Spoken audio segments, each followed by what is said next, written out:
when the South, the Central, and the North team up, we are the Cover 3 Show. Cover 3 Show. Welcome. Hottest, welcome. baby. The hottest. Yes, sir. And boy, do we got some stuff to talk about today. Well, like I said, I told you already wasn't done yet. I told you guys that they're not done. They still working. You know, Never stops. They still working on it. Yeah. So we've been. That's the thing about Carol. I like he don't. It ain't over till it's over, till the bell rings. You know what I mean? Yeah. This is the earliest I've seen moves like at camp, like right camp start date. You know what I mean? Getting people in, coming in. I was thinking they were going to have to see some things and then bring some people in. But yeah, he said, let's get this thing going. Mm-hmm. Yeah. You got to stay working, man, to be good. You know what I mean? You can't take days off. You can't be lazy and just hope this stuff works out. You know, like, wait a minute. This is not working for us. Exactly. Yep. Shout out to everybody. Appreciate you guys tuning in. We're just getting this thing going again. And you will see us here Tuesday nights. We had a little adjustment in the time, but most of the time it'll be around the same time. So you just look for us. We won't let you down. We're gonna be here. Yeah. How's everybody doing today? How you doing, Jason? Doing good. Actually, just took a little nap, so I'm charged up, ready. Because after all the news and everything like that, it was a lot to take in. So I was excited, hyped, and usually when I'm hyped, I go to sleep. So hell yeah. How about you, Chris? You doing good? Yeah, I took my old man nap today. I'm fine. I am there fine. You go. Mm-hmm. Drinking my we're drinking Monster, but now I'm drinking something else. A little something out the brown bottle. Cheers to everybody out there. Yeah. Jack Kenna, Sierra Nevada. Yeah, buddy. That dark. Mm-hmm. Mm-hmm. But yeah, man, there's a shit ton to talk about today. We let go of a lot of people, picked up a lot of people. Chris got a lot of that. We cut 4, signed 5 today. Ooh, I like that. Those are moves right there. Yeah. Chris, you wanna kick it off with that? Sure. Let's go by who we cut. So the Raiders cut your boy Melo Dotson. How you feel about that? Tough work. Yeah, I liked him. I watched a lot of his gameplay in Kentucky. Mm-hmm. I thought especially with Pete Carroll, he had a lot of potential. Just you know what I mean, the way he moved, how young he is, how much energy he got. If you guys haven't watched it, I dropped a whole video on him. Check it out. Yeah. You know what I mean, and you'll see how I feel about Melo Dotson. That was my guy. Yeah, I've seen it. That was pretty good. Yeah. I like how he catches the ball too. He doesn't catch with his body as a DB. He goes for it. He goes, he goes and gets that thing. So I look at the people on our roster and I'm like, damn. So they're saying that Sam Webb is a more developed player, and all these guys kind of behind him are, that was somebody I wanted pre-draft too, and I was surprised that he fell to us as an undrafted. But I was excited when we got him. But they see something that we don't, so I trust them. Yeah, I like the man. He was a dog. What's up, Eli? Thank you for tuning in to Cover 3 Show, man. If you haven't followed these guys yet, Jason, Chris, these are good Raider guys to follow as well. They know a lot of shit. Hey, it's boy. Hey, that's crazy. Yeah. So I was shocked that Melo Dotson getting cut. I thought he would probably fit the team. Not necessarily as a starter. Yeah. Rotational, maybe he can sit back and develop a little bit more, get used to the NFL. I was shocked. But with that being said, I was pissed. If nobody picks him up, they can't bring him back. Because he's on a waiver wire. If nobody else team picks him up, he's still on a waiver wire. So there's a possibility that the guys they cut can come back. That was a shocker right there. I was like, what? Yeah, I think that's one they should bring back, man. He got a lot to prove, you know what I mean? Especially those undrafted guys. I mean, they're always trying to prove themselves, man. They got to earn a check. They got to earn a spot. Yeah. Even go I was gonna say, even how we've been looking at the DB room is short. That's why it was really surprising because I'm like, damn, we need all the youth and help we can get in that DB room. But because at one time, Mello Dotson was on the starting depth chart, not as a starter, but he was on the depth chart. You know what I mean? We seen his name on there. You know how we got some guys in the background, they're not even on the depth. Well, he was one of them guys on there, and I fucking looked him up, bro. Watched a lot of his stuff, and I was like, man, like this dude, he could be one of them guys. You know what I mean? Yeah, but that is true. Chris is right on that though. It could be we're cutting them early just to have the chance because everybody else is trying to shed people too. So you know what I'm saying? It is a good time right now because it would be worse to kind of do it when everyone's trying to that final 53, trying to get everybody pretty much on there, and then someone could snatch him like that. But there'll be so many pieces in the air right now that hopefully he goes under the radar. But you guys see my camera? I don't see your camera, but I what can. The heck is Oh, actually, no, I can't see you. I thought that was you, but it was just a dark screen. Gee, what's happening? I think some of my system flipped out. Let me we'll join you guys in a couple more minutes. I'm gonna restart this. It happened earlier today. I think I don't know. I'll be right back, guys. No worries. Well, this just in, we have lost coverage in the South. Me and Chuy will be expanding coverage. Shit. I will be meeting Chuy in the middle, and Chuy will be covering Southern Cal and Central. So there we go. Yeah, man, we got so we got let go of 4 guys. Mello Dotson, obviously, super bummer to me. As everyone knows, dude, I love that motherfucker. Another guy that let go of, that was pretty exciting too, was our linebacker Jalen Walker. Mm-hmm. And I thought he'd be one of them rotational guys to keep in there. You know what I mean? Just based on the experience he did have. But seeing him getting let go too was kind of like, damn, you know what I mean? Like, I thought that was a good rotational guy to keep in there. Because, sometimes it's like basketball, bro. That 6th man, like how James Harden was in OKC and all that. Yeah. Sometimes them second strings and them guys that rotational, man, you got to have them ready. You got to have them ready to go, ready to ball like they're a starter. And I feel like Jalen Walker was one of them guys. Yeah, go Warriors too. As you said, that OKC time, I remember that team very well. Yeah, very well. Yeah, that was fun to watch. Yes, it was. Good time. And then we got blend of 2 wide receivers, Keyshawn Smith, Zachary Franklin. Not really too mad about that. We see what we got now. So, if you guys remember on the show we did with David Dunn, that was one of the guys he talked about was Keyshawn Smith. So and it's funny because he brought him up and he wasn't part of the team yet, and then we ended up working him out. We signed him, and then the other guy that we was talking about too, we ended up working him out, but I don't know if we signed him. But yeah, and it's crazy. And then the guy Franklin, that might have been the guy. In fact, damn, that might have been him. Because I was kind of bummed about Franklin too, because I had heard so much stuff about him, being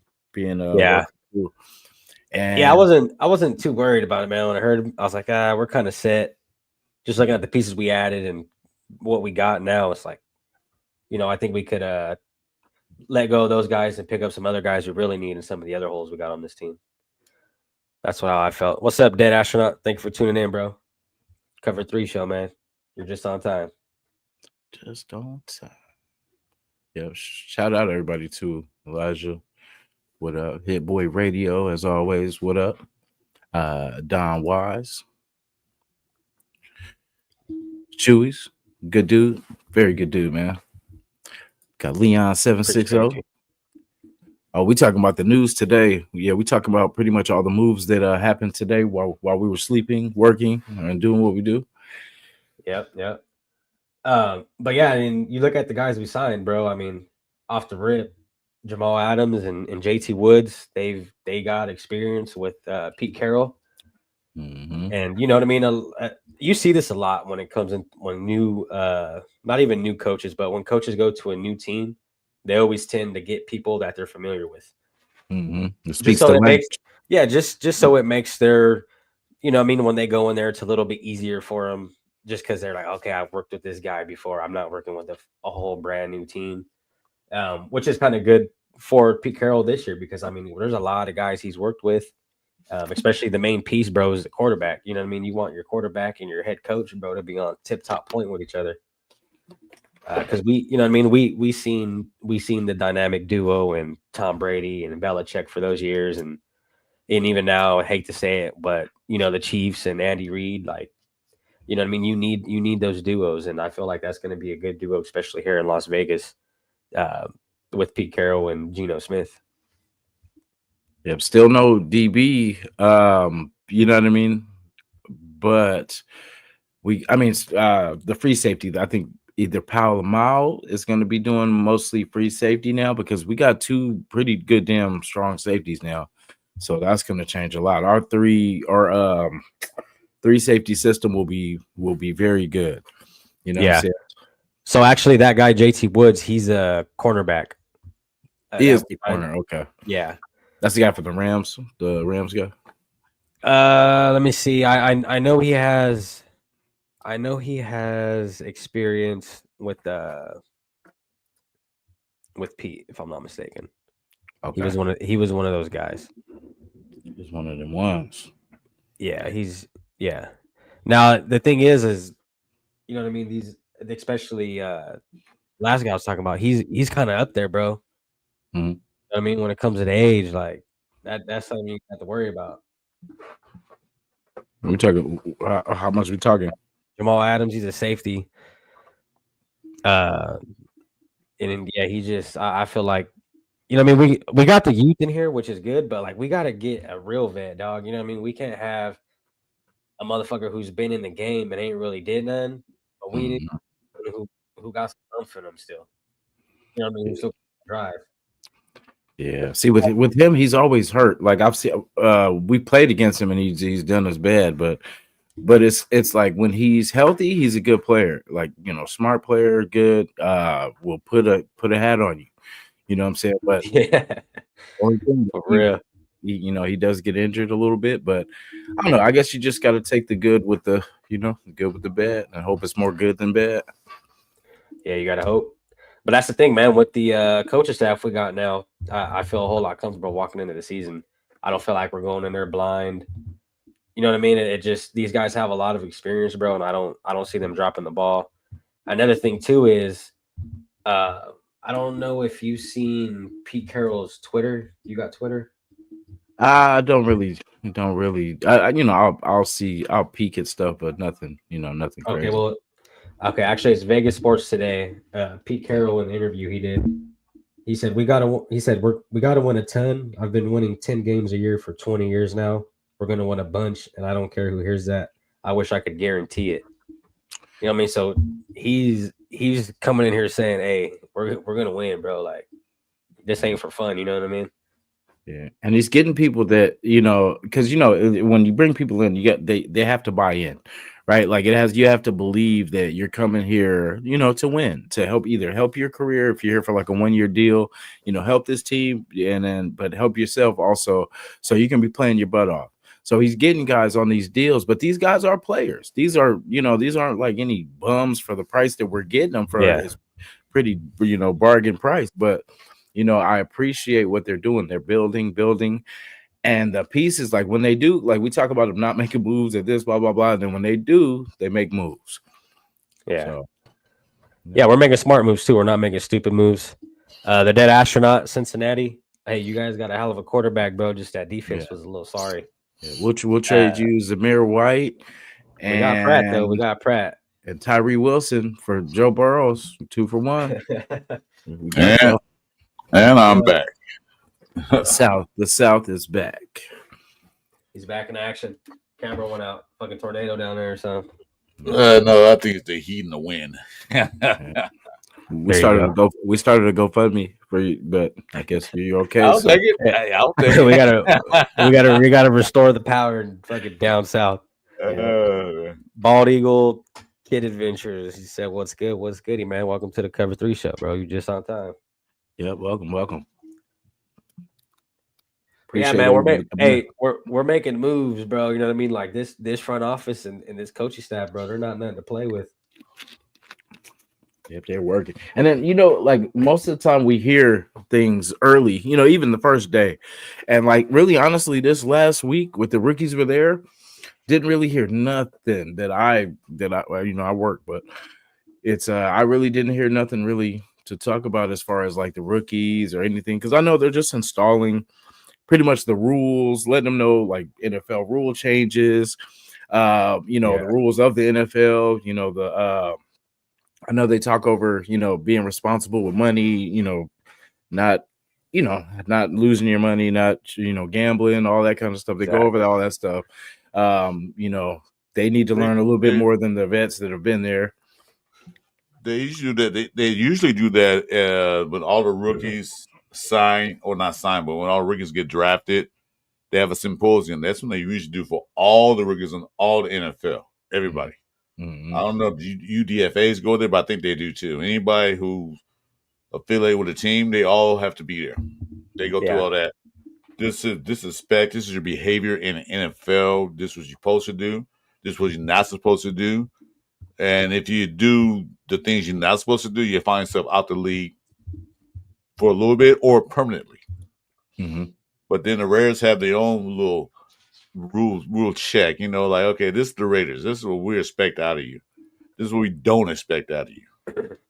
And they had the veterans come on stage and talk to them what to expect. Mm-hmm. So that's probably what today's going to be like. It's going to be like they're having all the team meetings. They're getting ready. They're not going to do anything. They can't. I think they can't legally put pads on to, I think, Saturday. Mm-hmm. That's when you can start hitting.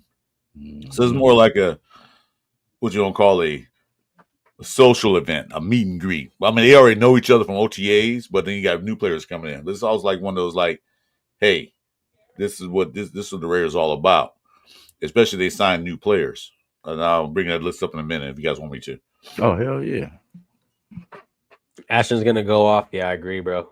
Especially, I keep saying it, the way Chip Kelly runs those two running backs, you're gonna see Ashton and Mostert get some action this year.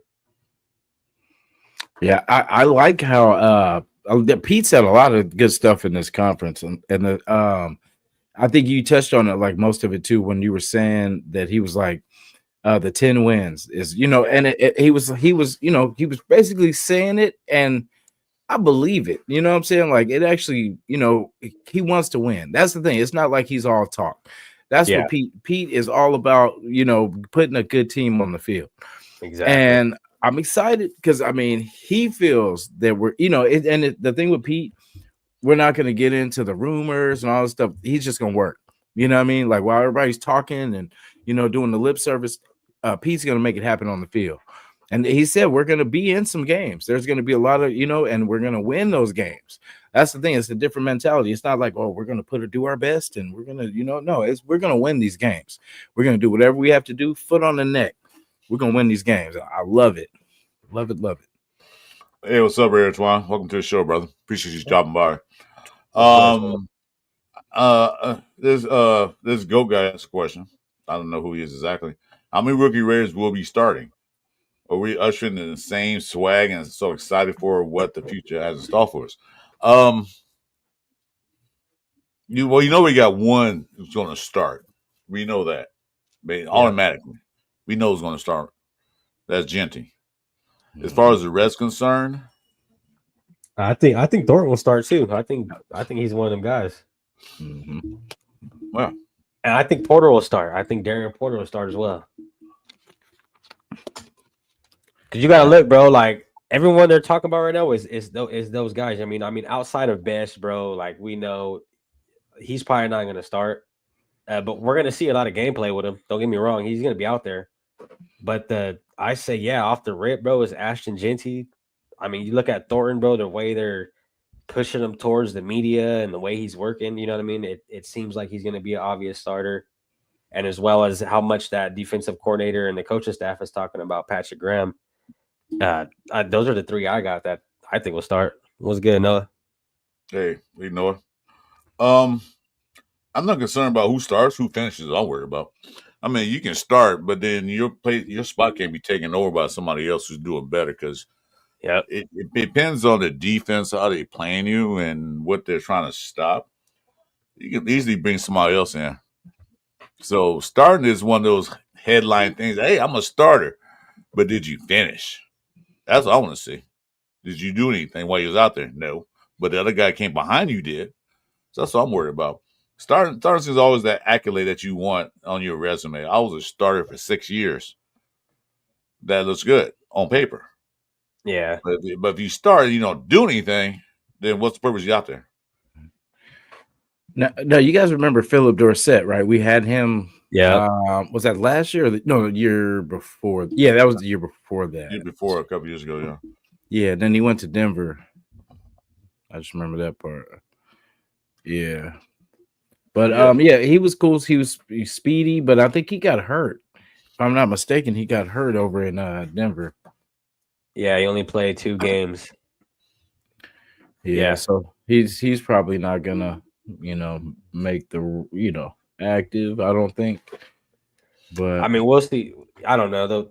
They're stacking up. It looks like, you know what I mean. The way they're signing, exactly. Pete doing is bringing in competition. Just because like I said, just because you're a starter last year, don't make you be a starter this year. You have to still compete for your job because many a times the Raiders in the past, they had to start last year and they automatically was a starter the next year. Like, Pete's not going for that. Mm-mm. You still have to compete for your job. Your job is still open. So especially with Pete, bro. He'll bench a vet over a rookie real quick, bro. If they're doing what they got to do, you know what I mean? Especially on the field. Did that in Seattle? Did that USC? I don't care what's your name on your back, how much money you make, or you're a 5-star recruit, 4-star recruit. If you can't cut it, you can sit on the bench. The other guy can. Yeah, it feels fair. That's the thing. He said, I've done that. I've started kids young at UFC. I've done, I've done this, freshmen, sophomores, so that's what I say. It's a fair, and then any player would love to come to that because if it's a fair competition and you really feel like you got the talent and you can prove yourself, you're going to go there. You're going to go to the Raiders like, okay, well, I know at least it's fair competition. I can go in there as long as I work my butt off and my hard work will pay off and it will, they will appreciate it. Because it feels like I felt like for the last 3 years we've been playing players of just contract, not skills, but contract is the biggest factor, instead of what you're putting out on the field. Yeah, I was looking at something right quick, and we talked about this, I think, on our show with Jasin. That we're talking about Jalen Walker. Mm-hmm. Yeah. He got waived immediately. He didn't even make it. Yeah. But he was kind of a small guy for a linebacker. So, I don't know. I would have kept Walker, man, as one of them rotational guys. Just to have in there. I mean, you got to look, bro. Like, I ain't trying to throw no shade or nothing, man, but we got a bunch of old motherfuckers on this team, that's like we got some young guys on there too. No, we do, but like in the, you know what I mean, the linebacker room, dog. Like, it's not. We got the starting 3 are great, but outside of that, it's like we got to have some guys because you never know, bro. Like, when you get up there in age and you got miles on you, you get injured a lot faster.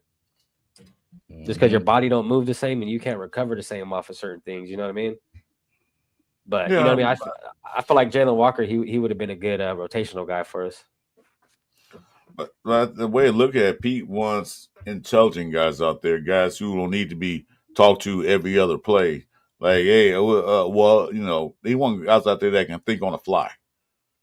So you get those vets in there to teach, to help the young rookies that's on the team, even second-year guys, to teach them how, think on the fly. Because I can't be out there on the field with you guys trying to help you out, play this down or do that thing. He's probably just trying to get some veterans out there because, we had veteran players last year. Mm-hmm.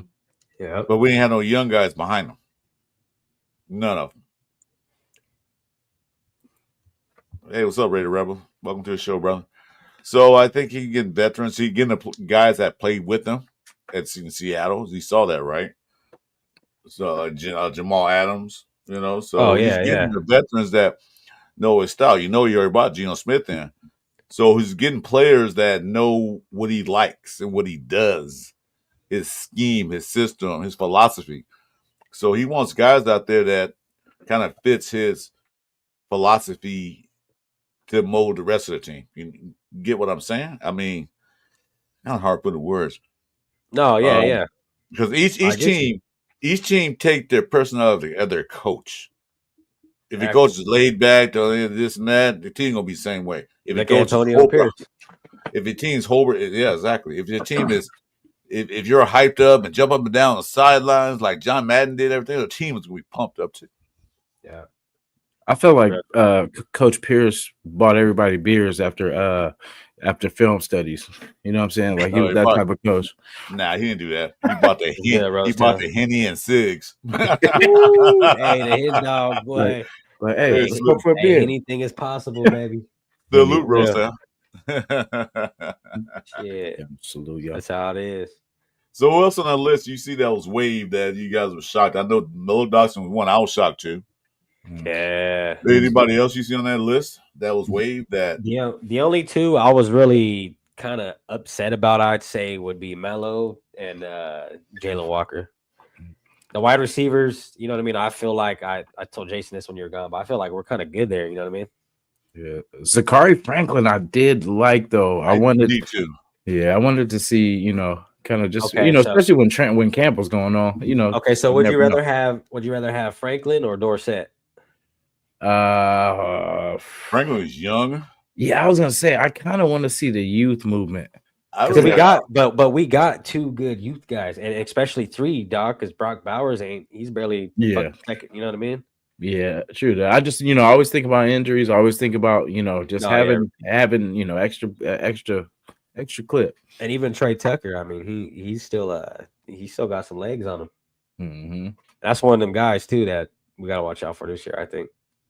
Yeah, Trey gonna work. I think I was kind of worried just as we were bringing people in, but I feel like Trey brings something different, and he can be like a hybrid.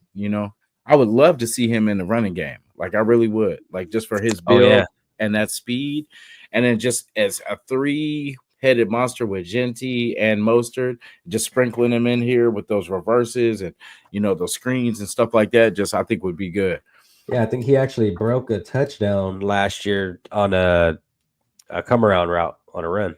Mm-hmm. Yeah, he got some moves to him, bro. Yeah, it's just we didn't have nobody else really to kind of sit there and help him out. Yeah, when he has to be the number one, it's not good. But if he's just a he'd be a good ass number 3. Mm-hmm. For real.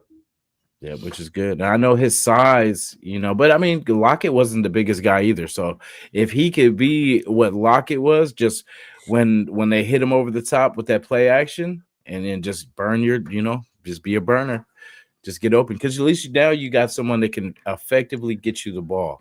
He has a strong enough arm to get the ball to you. Yeah, well, I mean, and you can't knock the little guys, dog. Like Hunter Renfrow was one of them dudes that we really should have kept around. Mm-hmm. I was against that.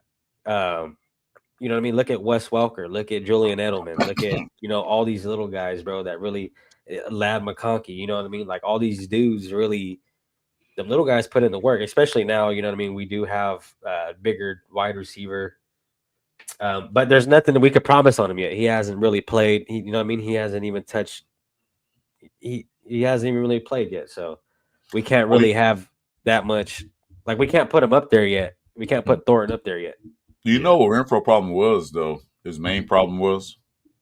What's up? His biggest problem with Renfro was the head coach.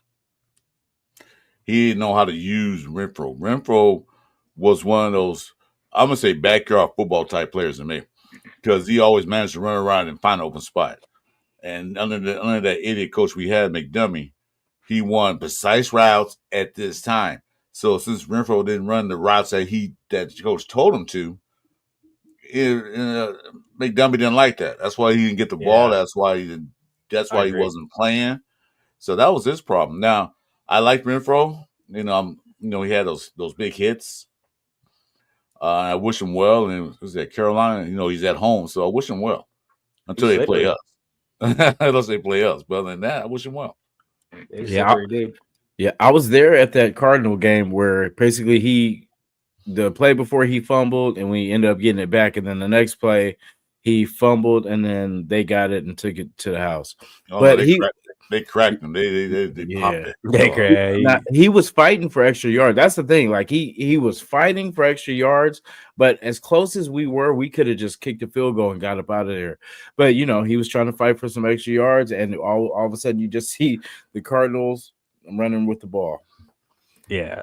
Another thing too that these guys are talking about in chat, Dead Astronaut and Noah talking about, how they're paying the players too much and they can't pay anyone else. I feel like that's what the Raiders did a very good job of doing. We're not overpaying anybody on the offseason. Mm-hmm. We're not. Smart. We're not wasting money anywhere. We still got money. We got plenty of money. I mean, we don't have plenty of money, but we have enough money to do when you do this season. Because we used to overpay players and they trying to be nothing. They'd be worthless. Exactly. I don't think they're not doing it this year. I'm happy with that. People always say, we're building something special, and that's what it feels like they're doing. This will be legendary. This is one of those teams that, like people are saying before we're even adding the players we added today, that we're a sleeper, that we are, something to look at. And it's been consistently, everybody's getting better, but if everybody gets better, it's an evil playing field. You know what I mean? If that makes sense. Because everybody's been getting better, but we just haven't made strides. We'll make progress, and then we'll tear it all down. We'll make good progress, get to the playoffs, tear it all down. So, we can't build on consistency. So this is what this year will be, is getting consistency. Well, look at who Pete and spot they could bring it in. The guys that thought they had guaranteed jobs. Yeah, no. It's not guaranteed. I'm bringing this guy in to see if you can actually beat him. If you can't beat him, then you're not playing. And that's what they're doing. In the past, we didn't do that. We brought in guys on big contracts or some of the coaches. I like this guy because he does what I say. Guys like that. No, they bring it in like, all right, you guys are comfortable right now. Wait, you're going to be very uncomfortable doing training camp because if you can't beat this guy out, c'est la vie. Yeah, and just the how confident Pete Carroll was in his team, bro. You know what I mean? Watching what he said, bro. He said, "I've been winning 10 games a year for 20 years now. Like we're gonna win a bunch here." You know what I mean? Just hearing the confidence from a guy like that compared to the coaches we had. You know what I mean? And knowing what Pete Carroll was really about. Like we seen him, bro. We seen what he did. You know what I mean? Like I said, he took Russell Wilson to a Super Bowl, and look at him now. Russell Wilson's a fucking trash can, bro. Two Super Bowls. He won 2 Super Bowls. Yeah, it was a 2. Yeah, they won 1, but you know what I mean? They lost the other. But yeah, that's a good coach. No. Yeah. It was a bad call last one, but he said he won't make that mistake again. It's not like he had Tom Brady on his team. You know what I mean? It's not like he had Peyton Manning or fucking Joe Montana or anything like that. You know what I mean? He had Russell. He had a very good defense. And we're stacking up, bro. Like look at what we really got. You know what I mean? We're stacking up fat. Yeah. Even that Super Bowl where he was on the Patriots, they lost to Brett Favre and that squad. And it actually Desmond Howard, if you guys remember that Super Bowl. Desmond Howard, yeah. Desmond Howard went off. So like that was pretty much that was a winnable game too. But then, like I said, Desmond Howard went off. So but yeah, at the very least, he'll lose a Super Bowl. Let that sink in. Like that if his failures are at the very highest level of, you know what I'm saying? And it's, it's 50-50. It's all about what you do that day. You know what I'm saying? Because you could be the best team. We've seen that. Best offense, and we could see, things go bad. But that's the thing. At the very least, he loses the Super Bowl. Yeah. I would take losing Super Bowl than going 4-13 any day. Any day. Any day. We could have lost, like you said, on a last-minute player or something like that, but we got there. Mm-hmm. And that means, okay, next year we're going to build better. Yeah, and that's a good thing, bro, and we're seeing it with our own eyes now is Pete don't stop working, you know what I mean? Mm-hmm. His brain never stops, and we see it with the way he's moving, especially in the off. Like, look at it now, where it's happening in front of our face, which is good. If the coach is steady working, then the players are steady working. You know what I mean? If we got a coach who's taking off days and motherfuckers in the Bahamas and shit, then we got players who ain't really there 100%. And that's the thing about Pete, bro. Is if you ain't here 100, look at Jack Jones. Jack Jones wasn't in it 110. And He wasn't in at 80%. He was that motherfucker was at like 23% on it. You know what I mean? Like, he, like you said, his mentor was a head coach, so he thought he had a permanent job. I mean, AP did bring him in. He had some splash plays, but if you're not going to give it 100%, you're not going to be here. You're not going to be here. And as we keep picking Bueno, guys up, what's up, Bueno? As we keep picking guys up, it's like I have a lot of faith in these guys now, just based on I know Pete ain't gonna pick no bum who ain't. You know what I mean? I don't see that. And really, Jack Jones, if he didn't have those 2 pick sixes, he would have been gone without a question. The only reason he stuck around so long was really because of that and what we had. Mm-hmm. Yeah. It another guy too. The intro video that they show when the players all show up in the morning, hell early in the morning, coming to the facility, and they showed Trey Taylor. You know what I'm saying? And I'm like, okay, so is this the year that we see a little bit more Trey Taylor? You know what I'm saying? Like, and that because that's you guys were talking about AP, and that was another one of AP's guys that he vouched for. So he's still around. So I just want to see. Is the guy really talented? Is this guy really got talent? Because even Jack Jones at times, it's just when you're super talented, sometimes some players feel like, okay, well, I don't have to help out in the run game because I'm so good as a DB. You know what I'm saying? They need me out here, so I'm not going to get myself tied up in the run game. But there's players that like to get after it, that just love football, that are going to be there. And he just wasn't that guy. He wasn't that. Like you said, Pete type of guy where you're just gonna get nasty if it's you and the running back, and this you're the last person to stop the running back. Then you got to get him down. Yeah, like Pete. Looking at Pete, the way he likes to pick his guys, bro, it's all on discipline. You know what I mean? Mm-hmm. Because we seen Richard Sherman go out of discipline a few times in Seattle, and we seen personally Pete Carroll. You know what I mean? And Richard Sherman going at it. Yeah. So that's what I'm saying. When now that we're picking all these guys, bro, I feel a whole lot comfortable when we're signing and things like that. It's not a blind pick like we're used to grabbing. Coaching staff is up to par now. Coordinators are up to par. Well, some players think that their athleticism and all that stuff, that's all they need. Okay, well, I'm fast, I'm strong, I'm tall, I can do that. But that's fine. But Pete Carroll want guys out there that can think on the fly, like I said earlier. Sometimes, you got to think. I mean, your speed and your athleticism, it's not going to work all the time. Sometimes you got to think of where to be. Sometimes you got to think on how to do this. And Jack Jones was not thinking on the field.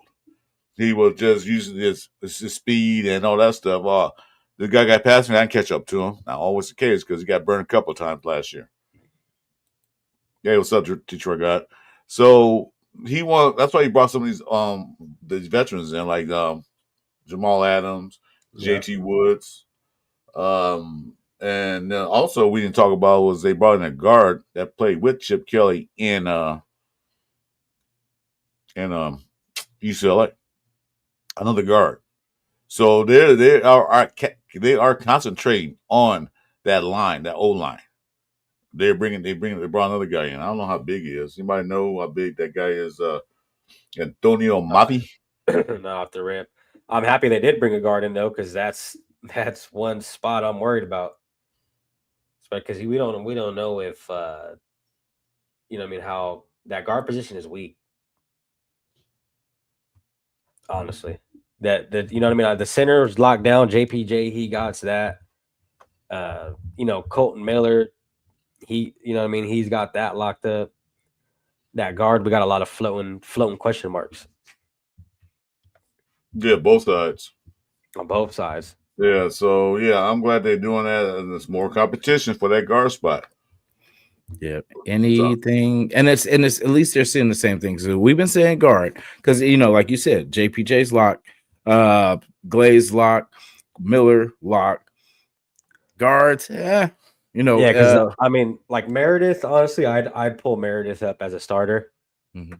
and even that's kind of like it's not really, you know what I mean. And then when we look at Kappa, it's like we seen what Kappa did the last year. I'm not really too sold on Kappa. Like, yeah, I'm happy that we brought guard in because I mean we don't know if he's gonna start or whatever, but yeah, it's gonna make these guys work a little harder. Yeah. Remember how when McDaniels came and they were still trying to figure out the line, and then they kept using those two tight end sets and blocking tight ends, and we still couldn't run the dang ball. But that was the part of like we were using all these extra players, and my thing was, who's gonna go run out for routes if all our damn tight ends are blocking, and we just got two wide receivers? That's when we had Jacoby and Devontae. So basically, once the tight ends are blocking, because it was when our tackle situation was kind of crazy, and it was just like we weren't putting the weapons out there. And I'm like, that's crazy. We're too busy getting guys that'll, what I'm saying, block, but then we need, you can't score touchdowns by, not having weapons out there. No, thanks. Yeah. 6'3", 330. Son's a big boy. Mhm. Oh yeah, He's a big boy. So he's not fleet-footed. He's not the fastest guards out there, but he's a monster. Hey, what's up, 805? I watched 805. Good, I watched 805 and Chris and Severe today. And I think it was Severe, correct me if I'm wrong, on 805 and that, or Chris said this, that back in the day, we used to beat people up on the offensive line. We used to actually just steamroll them because we had big guys. We had guys that just, punch their lights out. You get on those 7 to 12-yard drive, and then the defense is so tired because that'll go against the defensive line is so tired that they go against the big offensive line that they're worn out. Keep doing that with a dose of Genty or Morsart or whoever running back they got back there. Keep doing that. yeah. And it's wear that defense down because there was so many times last year that we was on a field only for 3 downs on the offense. 3 downs. At the punt or get a pick. Yeah, and that's the jacked up part, bro. Is like everyone try to blame the defense, and you know what I mean. They're blaming players, but it's like, bro, when you got the offense out there on 3 and outs, and like look at Max Crosby, bro. That the offense basically, bro, the offense is what led to Max Crosby's injury, just due to bro was out there 90% of the game because the fucking offense can't get down the field to save their life. No, they going. But now. Always going there with a 2-minute drive and at a punt. As soon as the defense get the ball back to the offense, by the time they sit down, they about ready to drink the Gatorade. Defense up, like, dang, I just sat down. I just sat down. Nah, real talk, bro. And then, like, when you talk about old school football, punch the lights out, like we haven't really had. I mean, don't get me wrong, Jacobs was a dog, but like Genty, I feel like he's gonna be a little better than Jacobs was for us. And I feel like he's one of them old school running backs, bro, who really got the dog in him. It's just if we can get, and this is why I keep saying, bro, is this offensive line is really gonna dictate a lot of things this year, especially for Geno and for Ashton Genty. You know what I mean? If this O line could really do what they got to do, them two guys specifically will have a really good year. Yeah, that's why I'd say I look in the focus. I know I'm playing way fast forward, but this next draft will be the draft that we get that top lineman, that top tackle. Because now, the past couple drafts, we need to help everywhere.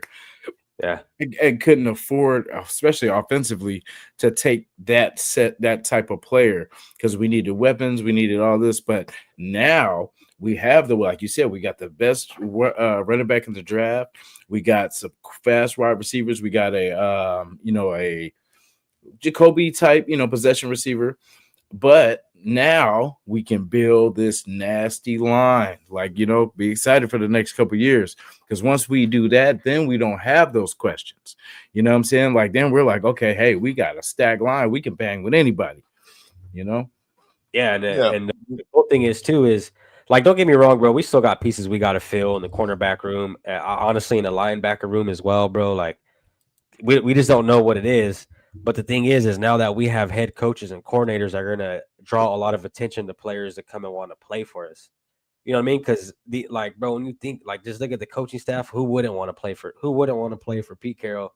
Who wouldn't want to play for Chip Kelly and Patrick Graham all on the same team? Like, come on, bro. It just makes sense. You know what I mean? It's starting to make sense now. And that's the fucked up part is it hasn't made sense for quite some time with the Raider Nation. But now you look at what we're doing, bro. We're adding pieces, puzzles starting to fit in. You know what I mean? This is my favorite quote from Jeff and Chris interview with Violator is, you know what I mean?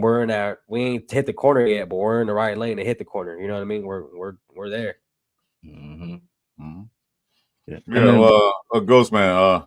Well, we know Pete Carroll's not going to be there forever. We know that. You know, he'll probably be at 3, maybe 4 at that.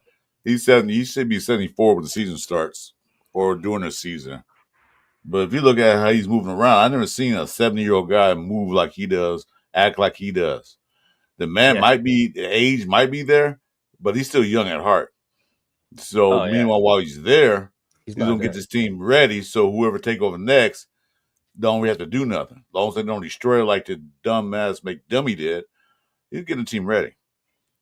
Yeah, and then like Chuys said, everybody will love to play for Pete Carroll. I mean, he brings winning to the culture of each team he was with, get them to the big games.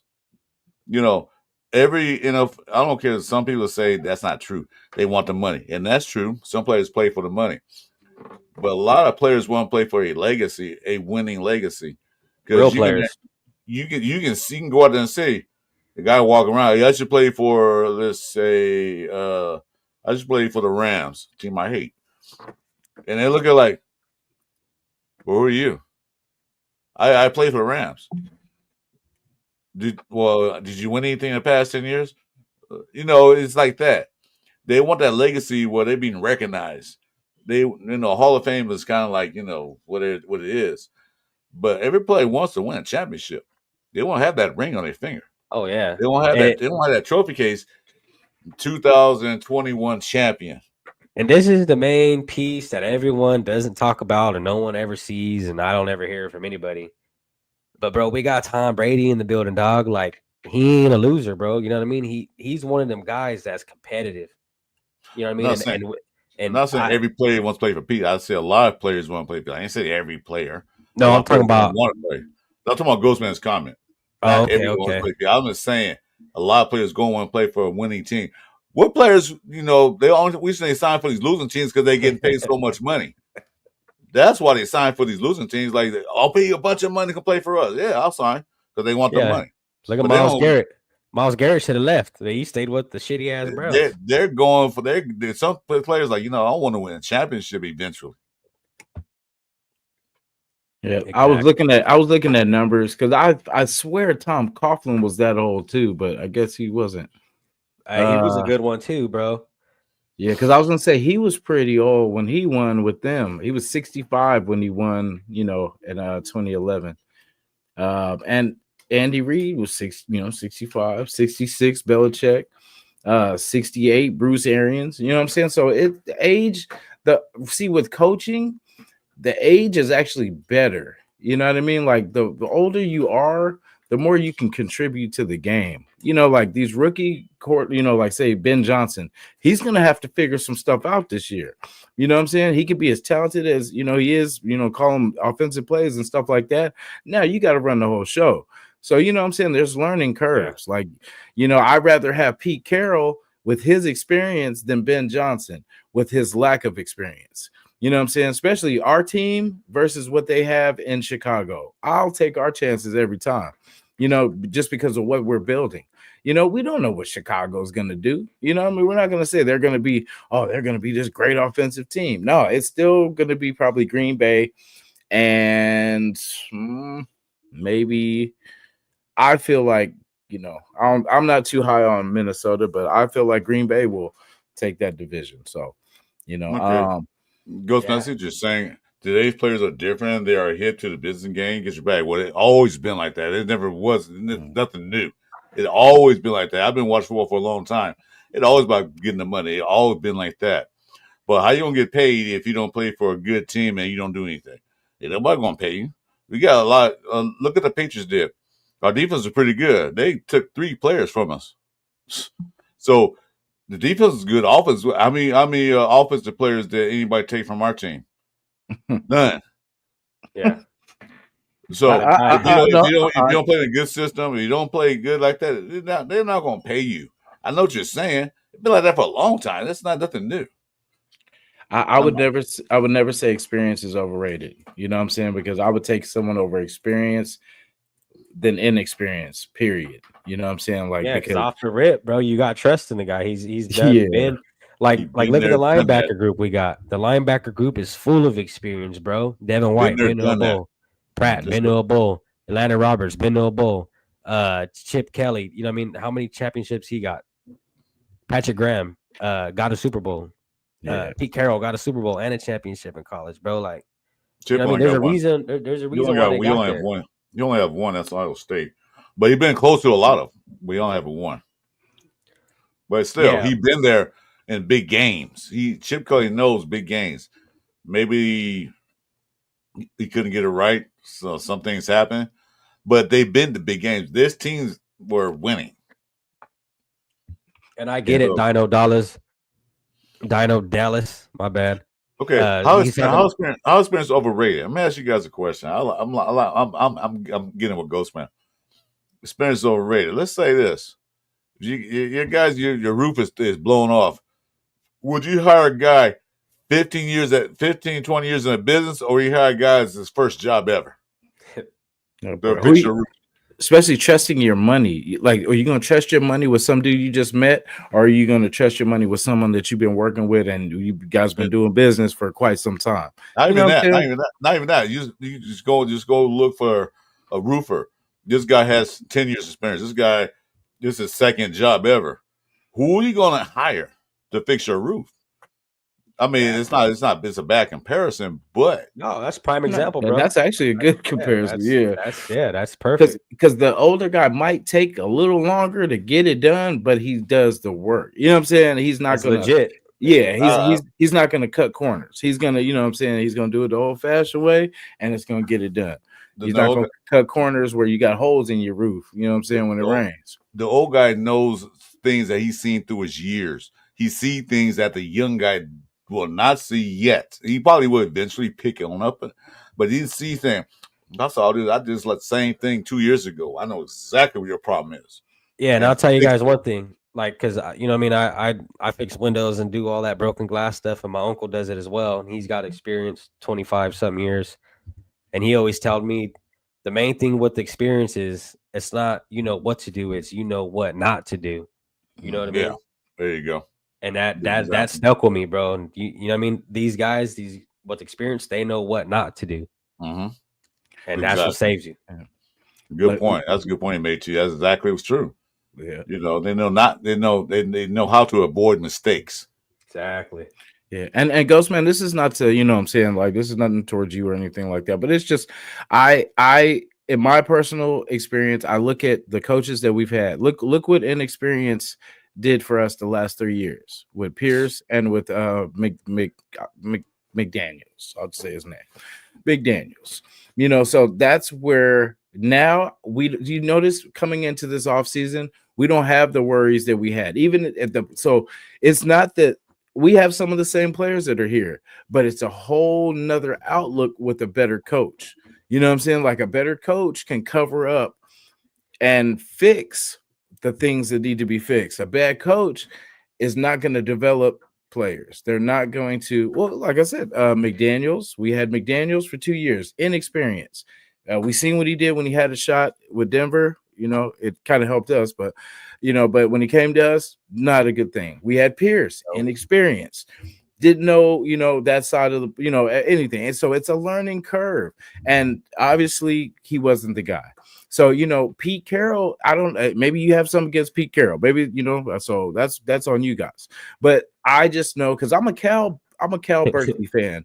I know Pete Carroll because he's been kicking in our butt for years. Yes, he has. I was a USC fan. I know that. I was there. I know Chris was gonna love that too. No, but you know what I'm saying? I've seen, like, and I didn't like Pete Carroll, but I respected Pete for he knows how to put a ball team together. And it doesn't have to be a big name or nothing like that. He would take just as long as you're willing to work and you can, you can pretty much sell out and just be what he needs you to be, he'll put you in position to be successful. That's the thing. Like, if you don't like Pete, it's probably because you're on the opposite side of a lot of his whoopings. Because like he does, that's what I'm saying. Ghostman, we'll come back to this at the end of the season. And if I'm wrong, then hey, I'll say, hey, I'm wrong. But I have faith. Like I said, tell me the last time Pete Carroll ever had a troubled team where people don't get along and you hear about all this stuff and how we had the drama and all that. You don't hear that with Pete Carroll. Pete Carroll, man, if you get you up out of there, if you causing any kind of strife, anything on the team, you're out of here. He's not playing. 80 years old, 90, he's not going for it. You've seen the Twitter post, though. I see your list. Yeah, I agree with you on that. Yeah, you know what? That's not the fault, but only one person. That's fault of the ownership and the upper management. They didn't hire the right guys. And I feel now that Mark Davis finally, like, you know what, with Tom Brady and Richard Seymour in the building as partial owners, they probably sat Mark Davis down like, look, dude, you want a winning team, you want to bring our fans back in the seats of this Coliseum that you built, the stadium you built, you better get the right guys. And that's the influence of Seymour and Brady. And so Mark Davis said, hey, okay. And that's what's going on right now. And I like the shift that's happening. They finally get the right guys. No McDaniels, no Pierce, none of that stuff. So I'm happy with that. And we'll see how it turns out. We could be wrong. They can go 5. They can go 5 and 12 next year, but they won't. They can go 12-5, possibility. But we got to see how it turns out because Rome ain't built in a day. The Pete Carroll turned his team around quicker than any of the other coaches that was out there for hire. Yeah. And when I say experience, I don't mean like you just been in the league just lingering around. Like, no, I mean you've been a part of winning organizations and there's consistency. I mean, you named a whole bunch of bum coaches. Like, these are bums. Like, these are people. Let me see. Out of the list. North Turner's back in the building now. Is he? Is he? I think he is, if I'm not mistaken. Because like John Fox had one good year where he took them to the Super Bowl, and then after that, nothing. You know what I'm saying? John Fossil, Marty Schottenheimer is probably the most successful name on this list. But you know what I'm saying? It's like, but it doesn't mean, and then even him as a coach he started to kind of, he made KC actually relevant. You know what I'm saying? Back when they weren't. So that's what I'm saying. It's not experience just because you've been in the league 20 years. It's exactly. that you know how to win and you've done it consistently. That you don't, like these guys haven't been, and then when they get there, they lose. You know what I'm saying? So that's not experience. That's just one time you went somewhere and had a bad experience. You know what I'm saying? But these guys have been in the dance. Like I said, at the very least, Pete Carroll loses Super Bowls. You know what I'm saying? So and there's people that won't even sniff one. Yeah, bro. Like when you look, and like I said, bro, look at what he was talking about. Pete went up there and said, dog, with his own words, I've been winning 10 games a year for the last 20 years. We're gonna win a bunch here. That's what he said, bro, out of his words, Pete Carroll. We're gonna win a bunch here. That's exactly what he said. And as coach, they were bums here. Even if they were our coach, I can still say they were bums. McDaniel was a bum. Lane Kiffin was a bum. Arshell was a bum his second time around. Second time around, it was terrible. Well, it wasn't his fault because they had no money and nothing. They couldn't do anything, so they didn't put nothing around them. But other than that, we have some lousy coaches. It starts from the head, starts from the top. Yeah, North Turner, bum. I just didn't like him. But Pierce, bum. Like he didn't on the fourth quarter of a game, and you're losing, and you're within one score, and you got a look on your face like all is lost. Like there's nothing possible to do. That's not a coach. A coach is gonna stop the bleeding. You know what I mean? At the very least, we're gonna stop this shit and we're gonna get this shit going back the right way. You know what I'm saying? That's the thing. It's like I mean, we could blame it was not their time and all this stuff, but where are they now? You know what I'm saying? If they were that good coach, where are they now? So, Yeah. As Yeah, far I as mean, Pete Carroll concerned, I am happy with that.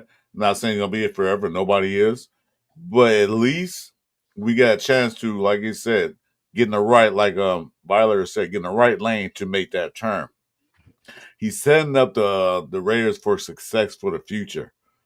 It's like I say, he's bringing his old some of his guys he know about, he talked to. He's getting guys to get these young guys ready. You know, so what he's doing is building for the future.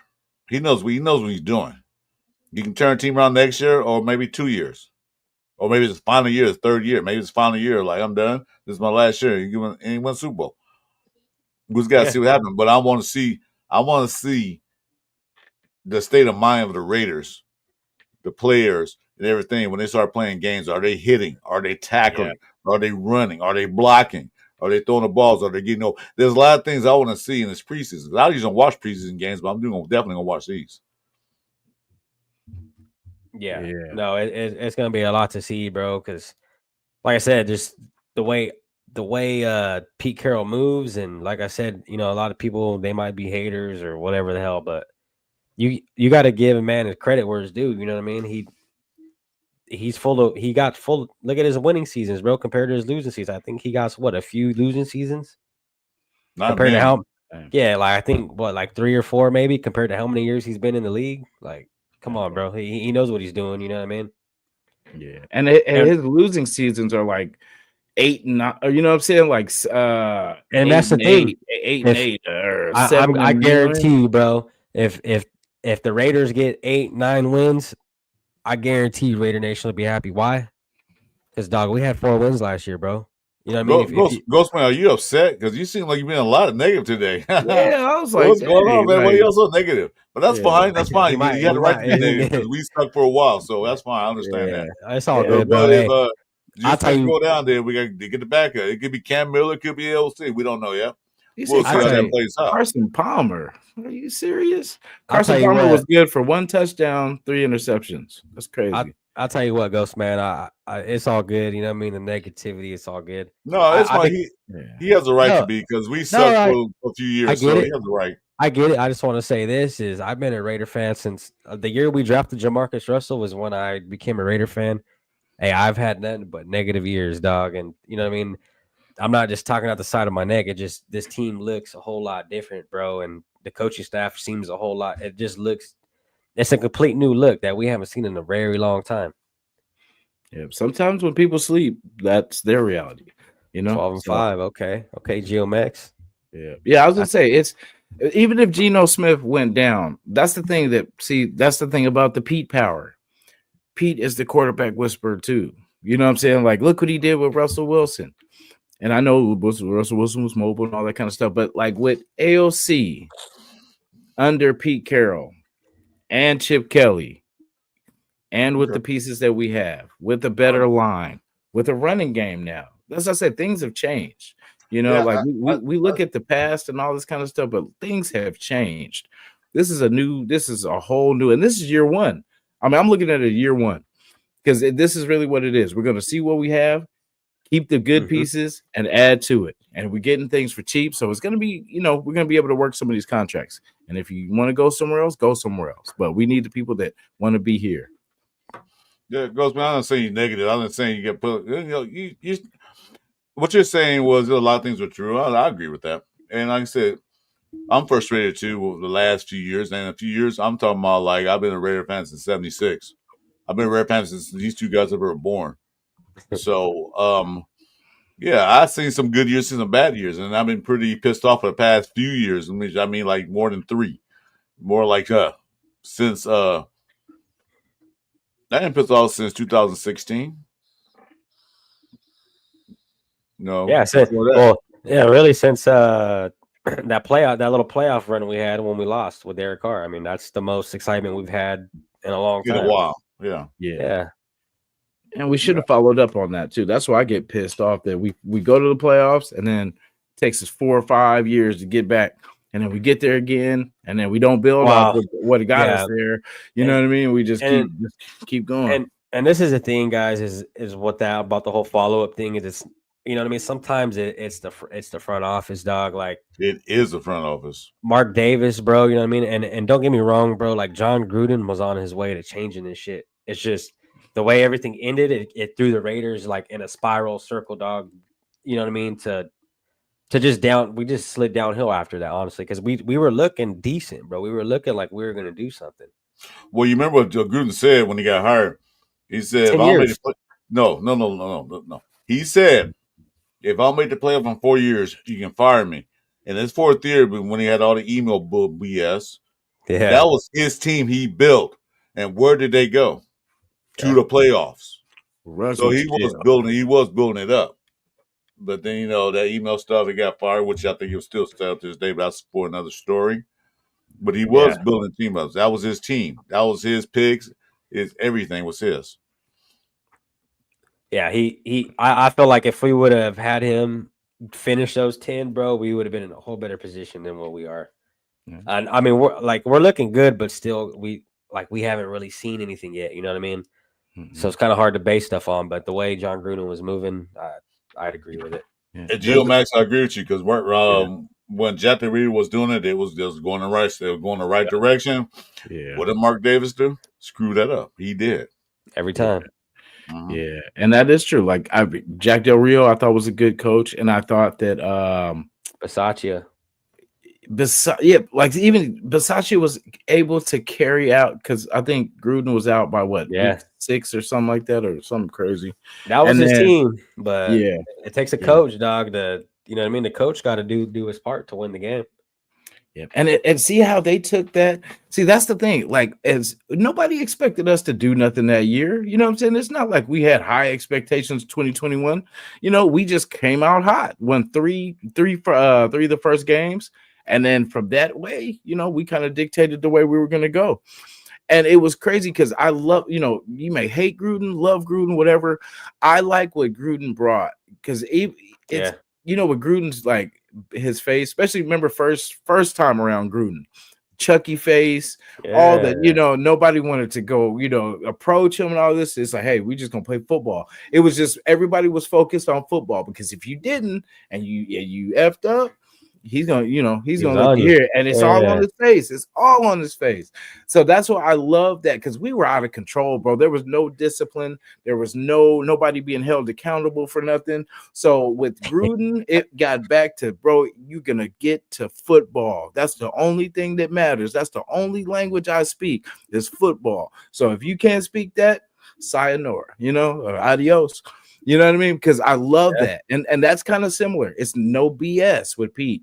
Because if you aren't ready, then that's okay. Someone else is ready. That's okay. You can develop, but we need this now.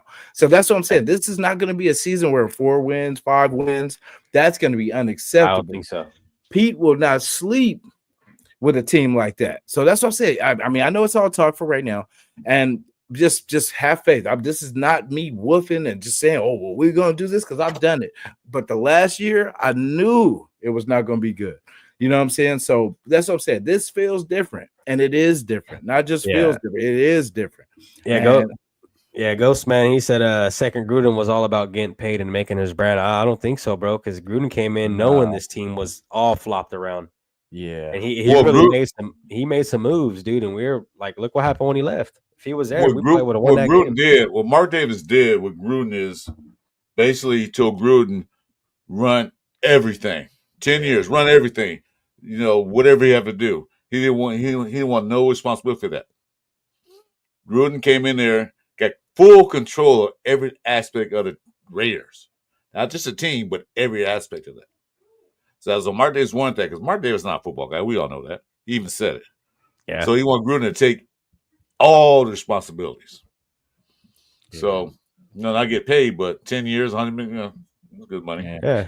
Yeah. Gruden was too nice his second time around. I felt he was a different person, and I just, I like, hey, he still, because even with Carr, I felt like Gruden, I said Pete was the quarterback whisperer, but really it's Gruden. Because Gruden, Gruden's QB camp, bro. He ran through every quarterback. there'll be so many times like I would watch on the sidelines after like a third out, 3 and out, whatever, and then just I would see Gruden talking to Carr, and he'd be trying to explain something, right? Like trying to tell him, hey, you didn't see this or whatever. And then when Carr was like, no, well, I thought this and that, and that's why I was just like, yeah, this ain't gonna work. You know what I mean? Because it's just like you could just see the look on Gruden's face. If you guys have, remember those games, you would just like we'd be walking off on like a third out, and he'd just be like, God damn, like what the, you know what I mean? Like we practiced this shit. Like what's going on? And then just their communication. I could see that wasn't, for some reason, that wasn't going to last long. He was pretty patient though. He was pretty patient, and it was just trying to simplify it, I think, for him. And then when we added Ruggs and stuff like that, because Derek was good. If you have a burner that, like, say when he gets when he gets that cover zero, he will every time. If you give him like at the Saints, when you notice when Shaheed and Olave play, he wins.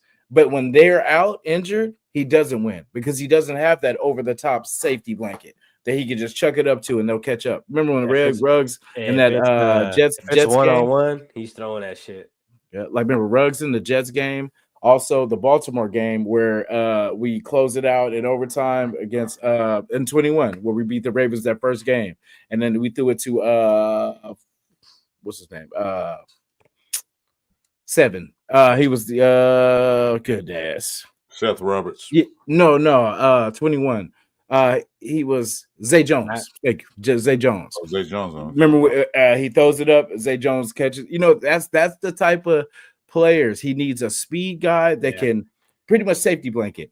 And then when we had Ruggs, that gave him the ultimate because Ruggs was fast enough to catch up to anything. You just put it in that direction. He has that speed. Yeah. So he's you talking about Mike Mayock? That's what you're talking about. I guess so. Yeah, well, of course, Gruden gonna hire his yes man who gonna agree with what he says. So that was the problem. They had nobody to disagree with him because whatever he said went because he had full control of the team.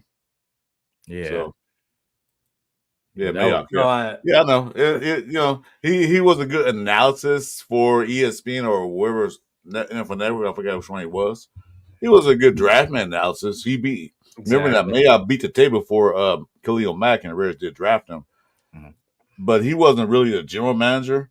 He was just a figurehead. He was just there to look like we have a general manager because who made all the calls was Gruden at the time. He didn't got the guys he wanted. Mm-hmm. And then you got to remember too, we're paying all these guys. This is a period where we're still paying for players, paying for coaches, paying for people that don't even play for us anymore.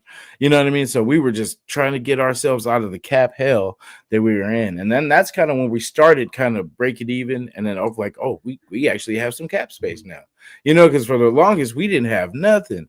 And then they were slow. So it's a balance because like you said, they put Gruden in because Mark doesn't know what he's doing. So they're like, hey, 10 years, Gruden, handle everything. You know what I'm saying? Like you guys got this. I trust y'all. Do your thing. I'm just gonna.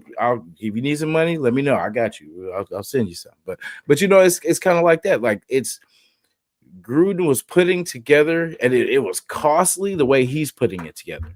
But he did. So the thing with Gruden, I wasn't mad because he knew the talent that he needed, and he just didn't give a damn about the price. You know what I'm saying? He's like, well, shit, I'll throw, hey, whatever we got to do, just I'll take a pay cut. Yeah. I'll pay him out of my pocket. It ain't my money. I ain't got nothing. They didn't come out of my wallet. I don't care. Yeah. So that's why you had a Mayock, because Mayock ain't gonna tell you, John, that's a little expensive for you know what I'm saying? He's coming up in, but that guy's a dog. I want this guy, So that's the thing. But P is getting the same caliber, but for cheaper. You know what I'm saying? Like they're getting these players for a lot cheaper. I know it's everybody involved. You know what I'm saying? But I'm saying they're bringing in the same caliber that John was trying to bring in, but for cheap. I'll tell you this though. This is what I think that's different. I think Pete knows how to talk to these guys. Like, hey, I'm gonna sign you for this. But if you could do this, this, and this, hey, when it comes time, bro, I got you. You know what I mean? Like, and that'll put a fire under a lot of people's asses. Like, hey, all right, you got me. All right, I'm gonna go handle that. You know what I mean? And because that'll get a lot of guys moving for you, bro. Hey, you know what I mean? When you start I got you with this. You know what I mean? If you could do this, I got you. Just it make your guys work for you, bro. Just knowing that they got something to look forward to. That's See, why he signed those 1 year, 2 year contracts. Especially, it's not a prove it deal. Yeah, pretty much it is. But like this, hey, show me something. Show me what you got. And if you halfway through the season, you come up with some great ass stats. You on the stat sheet at the top of the stat sheet, not the bottom. Then we'll go ahead and extend you. That's why they got all this money still left. They can extend these guys during the course of the season. Wait, this guy's very valuable. He did this and that. We'll keep you. If you don't do anything, you can let him go. And it won't cost us a dime. Yeah. Someone's drunk. Someone's drunk. Yeah, I like that, Marty. Yeah, we should bring back me down. So to do what? Well, we do have that that's position for that janitor. He can come do that. See, this is the thing, Ghostman. This one, Ghostman said incentives don't work anymore. Cats want that guaranteed money, but when you got a guy who's, you know what I mean, who's not getting picked up by anybody, or a guy that just got let go of a team and he's down on his luck. When you sign a guy and say, "Hey, bro, we're giving you this. I know it might look ugly, but dude, you know what I mean." And that's what we did with a lot of these guys this year. And I feel like that's why a lot of guys are going to have to step up. If you're unemployed and a job offer come in and you're unemployed, you'll take that job offer. Like, you know what? I won't guarantee money. Well, didn't your last team just cut you? Are they still getting a paycheck? No. Well, we offer you this. You want it now? You can go. You can walk somewhere else. Everybody wants guaranteed money. That no doubt. Who doesn't want guaranteed money? Oh, of course, I would too. Look at Kappa, right? Like Kappa. So this is my example for why it's important for these, 1 year deals and stuff like that. Because look at the year that Kappa had last year, right? So that's what we say. We say he's not ready. Obviously had a bad year last year. All this kind of stuff. Now, with the people that you got coming in, basically like the Kappa thing, right? So he had a bad year last year. So this for him is a prove it year. You are going to be judged off what you did last year. You know what I mean? You're only as good as your last games. So that's the thing. Like, he's going to have to prove himself. And, you hear Raider Nation talking about it. Gil Kappa, I don't know. You know what I'm saying? Like, from what he did last year and all this kind of stuff. But that's the thing. We're bringing in people. We're going to figure some things out. We got to see. You know what I mean? And they're doing it for a budget. It's a budget. Yeah, I get you. One of the reasons why I'm with Ghostman, the reason why someone is one of other teams, because sometimes the teams might draft or pick up another linebacker, and this linebacker, the one they got, is better than the one they had. So let the guy they had go. So that's one of the reasons too. Remember that. Not sometimes it's the money. Yeah. But a lot of times, like, well, we just signed another linebacker. But the other guy we had played for 3 years, like, you know what, we won't get another one to take your place. So they waived him and get to use the new guy they signed. And then the guy they waived might be a better linebacker than we have. So we'll take him. That's fine. So, like, seconds.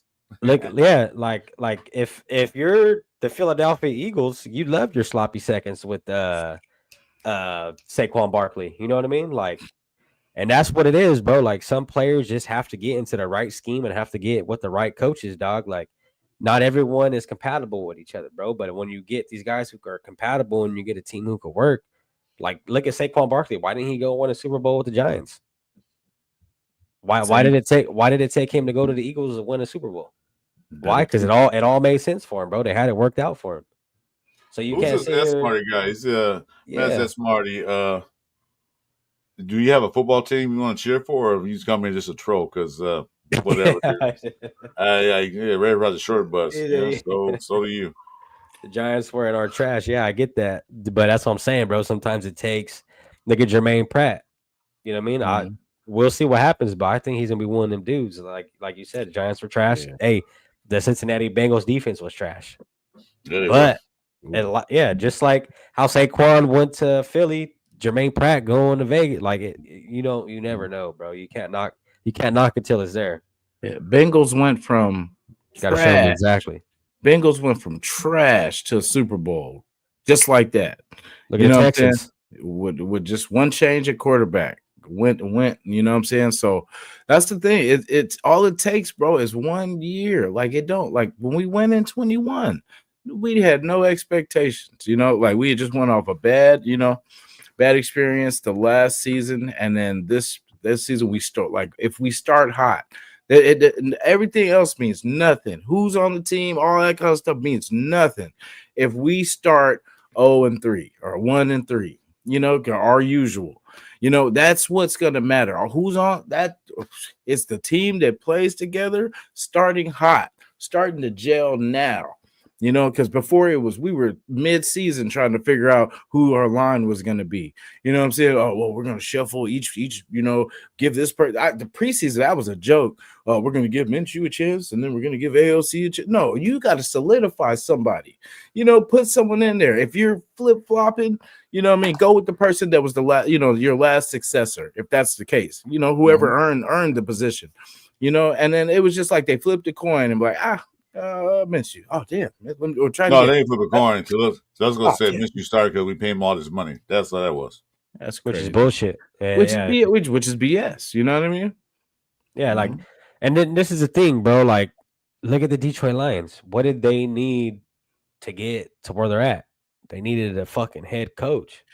But Ghost Man, we can't dictate what happens in the league. It shakes the way it shakes out, bro. We can't be responsible. Say if Mahomes breaks his leg and then we just happen to win the Super Bowl, does that not count?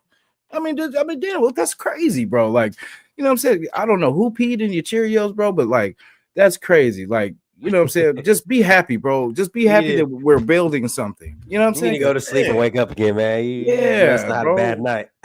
I'm praying for you, Ghost Man, for real. Ghostman is probably his first record out this past few years. I don't blame him. I'll be the same way. I'll be scared. Look.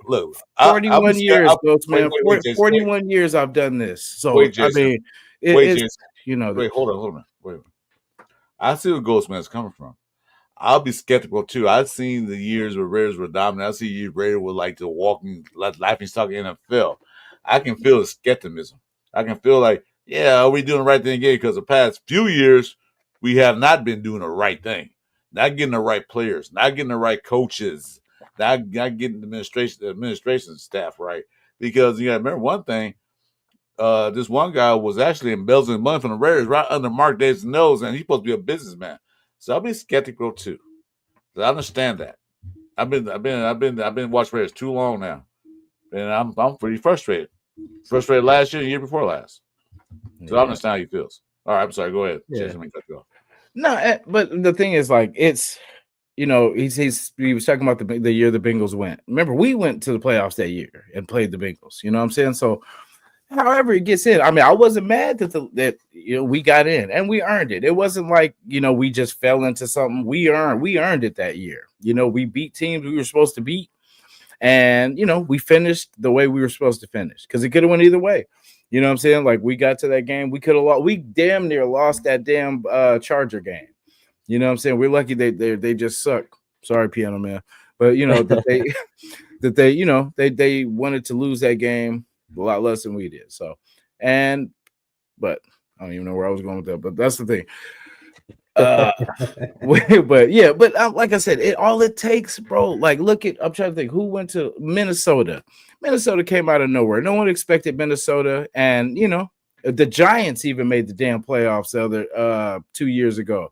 So I'm saying anybody can catch a luxury. It's just you got to do what you got to do when you get that opportunity.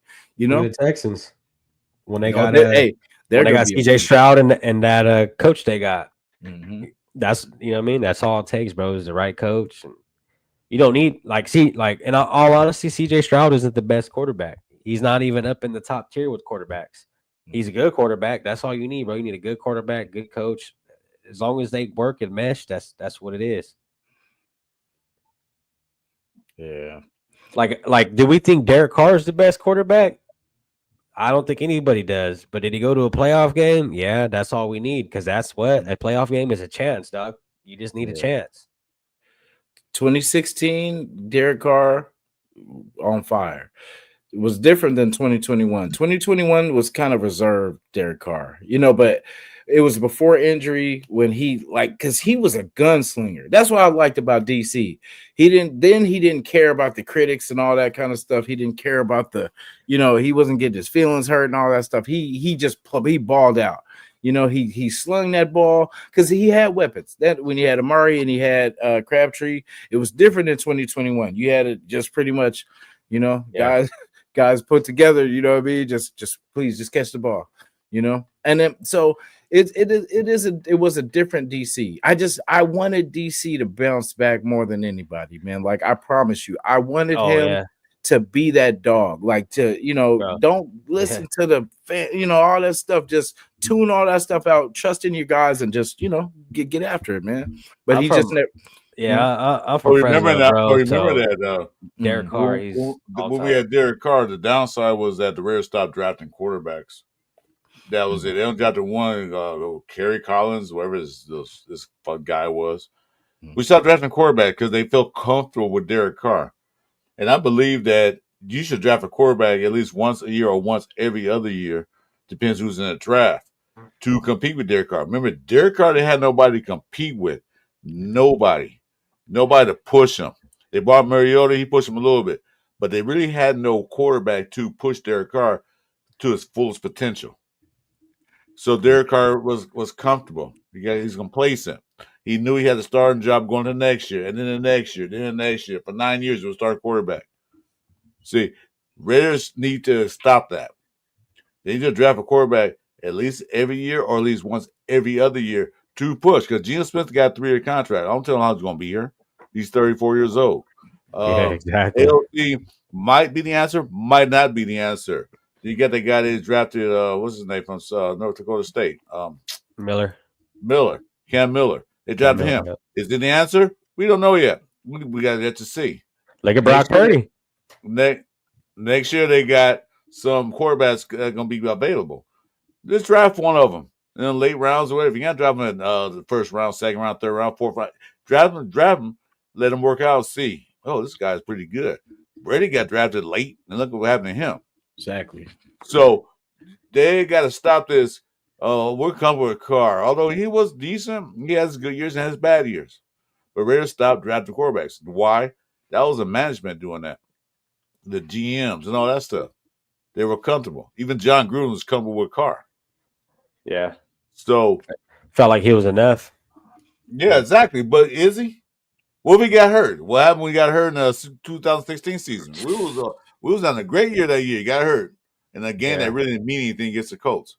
Mm-hmm. Then what happened? We had to put out second string quarterback. He got hurt. Yeah, put out third string quarterback. Yeah, even those quarterbacks, we didn't expect it because if you remember that season 2016, we had beat Houston. I think it was the last 2 or 3 times or whatever, and we beat them earlier that year. So this would have been a tough game, but we would have won it. You know what I'm saying? Like if DC was there, we would have won that game because we played them pretty well that year too.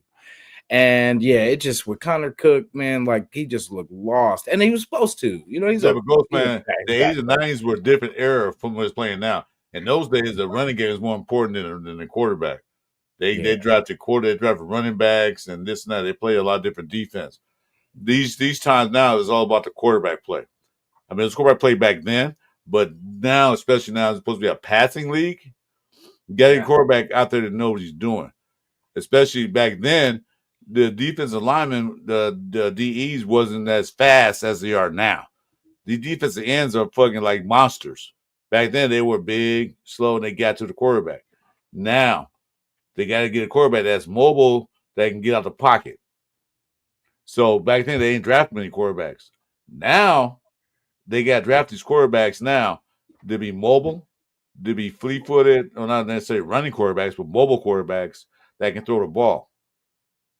So a long time Raiders didn't draft anybody. Look at every quarterback nowadays that has success. Lamar Jackson, he could run, he could throw. Josh Allen, he could run, he could throw. Patrick Mahomes, he could run, he could throw. You know what I mean? Like that's just times have changed. Love, he can do the same thing. I mean, exactly. So it's a different era now. I don't know. Jalen Hurts, he can run too. Mm-hmm. Joe Burrow, when he's healthy, he can run. You know what I'm saying? Yeah, that's what I'm saying. Yeah, a lot of these guys who are them top dogs in the league, bro, they got legs on them, and that's why. Don't get me wrong, bro. I loved AOC. What he did with what he had, I felt like he did okay, but he just didn't have the legs on him, and that's what killed Derek Carr too. Was Derek Carr? He fumbled. You know what I mean? When it came to him moving out the pocket, it wasn't his. It wasn't his game. Ghost, man, ask you a question. How long you been watching the Raiders or football period? Because it seems like you know a lot of stuff, which I sounds like a appreciate. long time. So I appreciate that. I appreciate that, Ghost, man. You put a lot of good points up there. I'm not saying, I see what you're saying.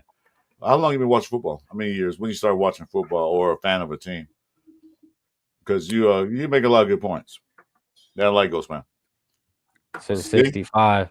There you go. So he's older. He's watched football longer than I have. Yeah.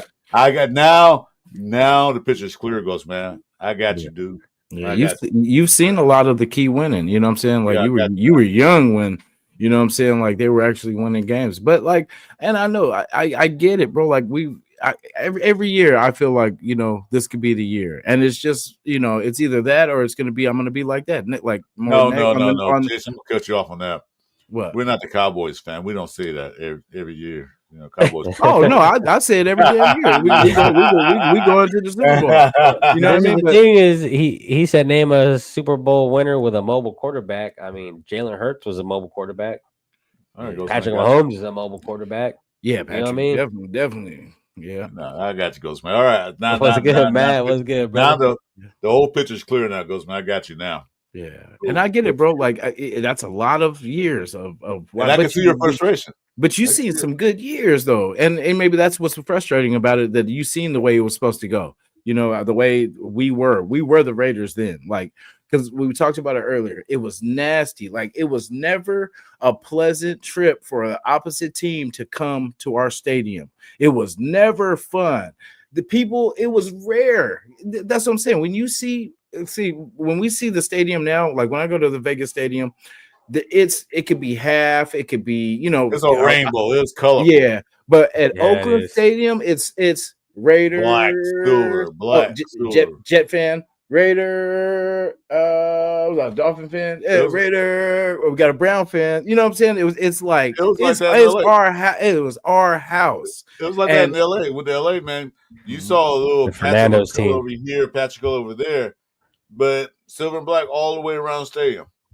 Rarely did you see half the stadium like another team's color at all. Mm-hmm. Yeah, now, like when I went to the Vegas game last year to the Niner game, bro, there was fucking all kinds of fans there, bro. Pittsburgh Steelers fans were there. There was Detroit Lions fans there. Like, I was like, what the fuck? Like, I thought I was at a Raider game. Yeah, that's the thing. We were never a good time. Like we had the saying.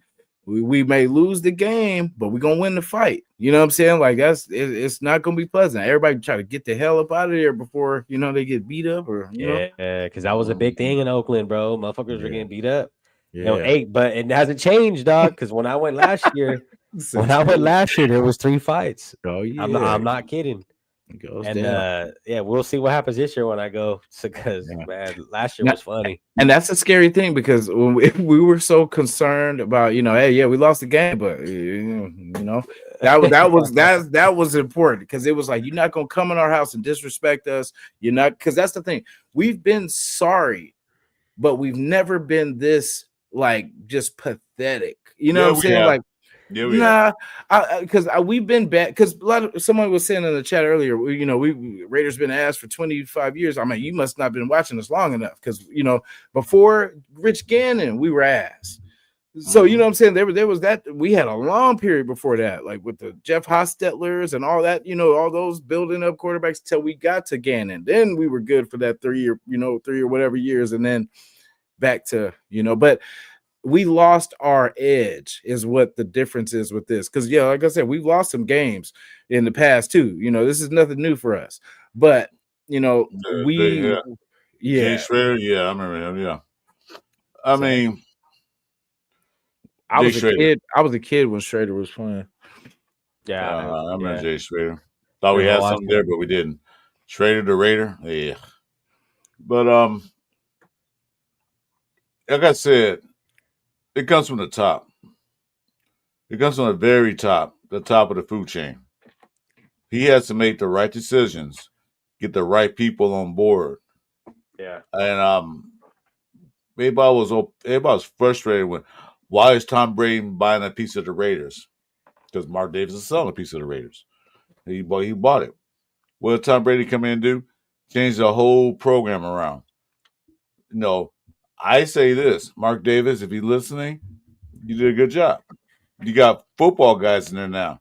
You can sit back with your young girlfriend and enjoy your Cristal and whatever caviar, and let the football game run a team. Yeah. Just sit back and relax. Let Tom Brady, Richard Seymour, and the rest of the football guys you brought in run the team because they played football. They know football. Exactly. Yeah. Appreciate you, Matt. But yeah, bro, like you said, bro, when you look at bro, Tom Brady got rings. You know what I mean? Like when you look at what we got, bro, like guys have good experience. I know Jasin was saying earlier, we don't just got guys that been lingering around fucking sitting on the bench for 20 years. Like we don't got a bunch of Minshew's walking around the locker room, bro. Like we got guys who really been in there and did that. Guys who really won rings. Guys who been to Super Bowls, you know what I mean? Every coordinator and coach we got, bro, has done something. What does that say? Like these guys are like they're winners, dog. Like, and I keep getting back to this, bro. And I mean, I might be beating a dead horse, but what did Pete say? I've been winning 10 plus games a year for 20 plus years. Beat that horse. Beat that horse. Like that's I'm excited to keep saying that, bro, because we ain't had that. Like we haven't had that, bro, since a long time. You know what I mean? And I came in, like I said, bro, I came in when Jamarcus Russell got drafted, dog. So like the last good year I've ever seen was Derek Carr. You know what I mean? I didn't get to see I have one uncle that's a Raider fan. He tells me all the good stories about the Raiders back in the day. I didn't get to see all that. I came in sucking it and we still suck. You know what I mean? So I feel the frustration. I get it. It's just it's starting to look different, bro. Like it hasn't looked this good in quite some time. And I'm only 25, dog, but I've been watching football since I was 6 years old in 2006, religiously. You know what I mean? Probably should have been in church on Sundays, but I'm glued to the TV. You know what I mean? Watching the Raiders play, so I'm not saying I know everything, bro, but like when I see a change, I know the change. You know what I mean? I can see what it looks like. Yeah, see, listen, Russell, Robert Galley. Well, we have some bad picks, and you know what? Sometimes you know how it is. The draft is a dice roll. They might look good in college. They come here trying to be crap. Jensen might be a bust. We don't know. You remember Robert Galley? It was one of the highest draft picks. Was a guard and trying to be garbage. Yeah. Even Jeff had his jersey, and you asked Jeff about that when you talked to him. But they didn't hit on drafts all the time. They got few good picks, but their top picks were terrible. They go on a football hype. Oh, this guy played good in college. Yeah, sometimes it takes a real guy who knows football to see, he's good in college. But can he transfer to the NFL? I'll Tyree Wilson. He hasn't yet transferred over to the NFL yet. You still think he's playing college ball where he can just push people over. He's playing against boys. Yeah. Now you got to play against men who've seen it and done that before. So some people take long to develop, some people don't. He's taking too long for me. But that wasn't Pete Carroll's draft pick. That wasn't Telesco's draft pick. That was Big Dummy's draft pick. Okay? So now you got guys in there know what they're doing and no talent and no football players making these picks. Telesco did okay last year. We'll see, the book's still out on Spy Tech. We don't know yet until we see them on the field in a real game situation. Then we can pass judgment. Ghostman, we are on the trend of positivity. I know, I get it. We're looking at what we've done the last, 41 years or so, 40 years, but we're building, that's all I ask for. Like, I'm not asking you to believe it, because, I wouldn't have anyone tell me to believe that the sky is green or, I'm saying, anything either. But like I just say, just look at this year, don't look at the past. I know it's easy to look at the past because that's what we've seen. and that's what we know is actually real. But and we always go by track records. That's what we go. We judge everyone on their priors and shit, bro. You know what I mean? Yep. Check every level, like from the quarterback situation to the running back situation. Just compare it just to last year. Just look at our last year's team. He said 8 and 9 at best. I mean, that's possible, but at those 8 and 9 can turn into 10 or 11. You know what I'm saying? Like we're going to be closer in these games. We're not going to be getting blown out by Carolina. We're not going to, because these games, Pete's not going to let it get out of control. That's the thing. He's going to keep it close. There's been a lot of times where the 49ers would be rolling, blowing through teams. Then they get to Seattle. It was a whole nother story. What was that? 6-9, 7-9, all these like tight ass games. But that's the thing that Pete will do. Pete will keep it close, and all you have to do is make a play, and you can win the game. You know what I'm saying? Like, and that's what we didn't have the nuts at the coaching position to do that. He didn't know what he was doing, and so when we got in situation, because it's situational football. Every situation is going to be different. What works at 3rd and 1 in the first quarter won't work in the 4th quarter, 3rd and 1. It's, you know what I mean? You're going to have to be creative. And that's the thing. Pierce wasn't experienced enough in those situations to be creative. He just had to do the bare minimum just to try to run a play. Call a play. That's all you do. And one thing that Pierce didn't do that I wish he had did a lot more, run up to the line, get everybody set, look at the defense, call your timeout. See what they're trying to show you. You know what I'm saying? You don't have to hike the damn ball. You don't have to. You could call the timeout and get a better play. See what they're trying to do. They're going to get their best defense. Okay, so we're going to get that defense beater. That's what Pierce would not do. He would just sit there like a dumbass on the sideline, just looking like, damn, I can't wait till this shit is over.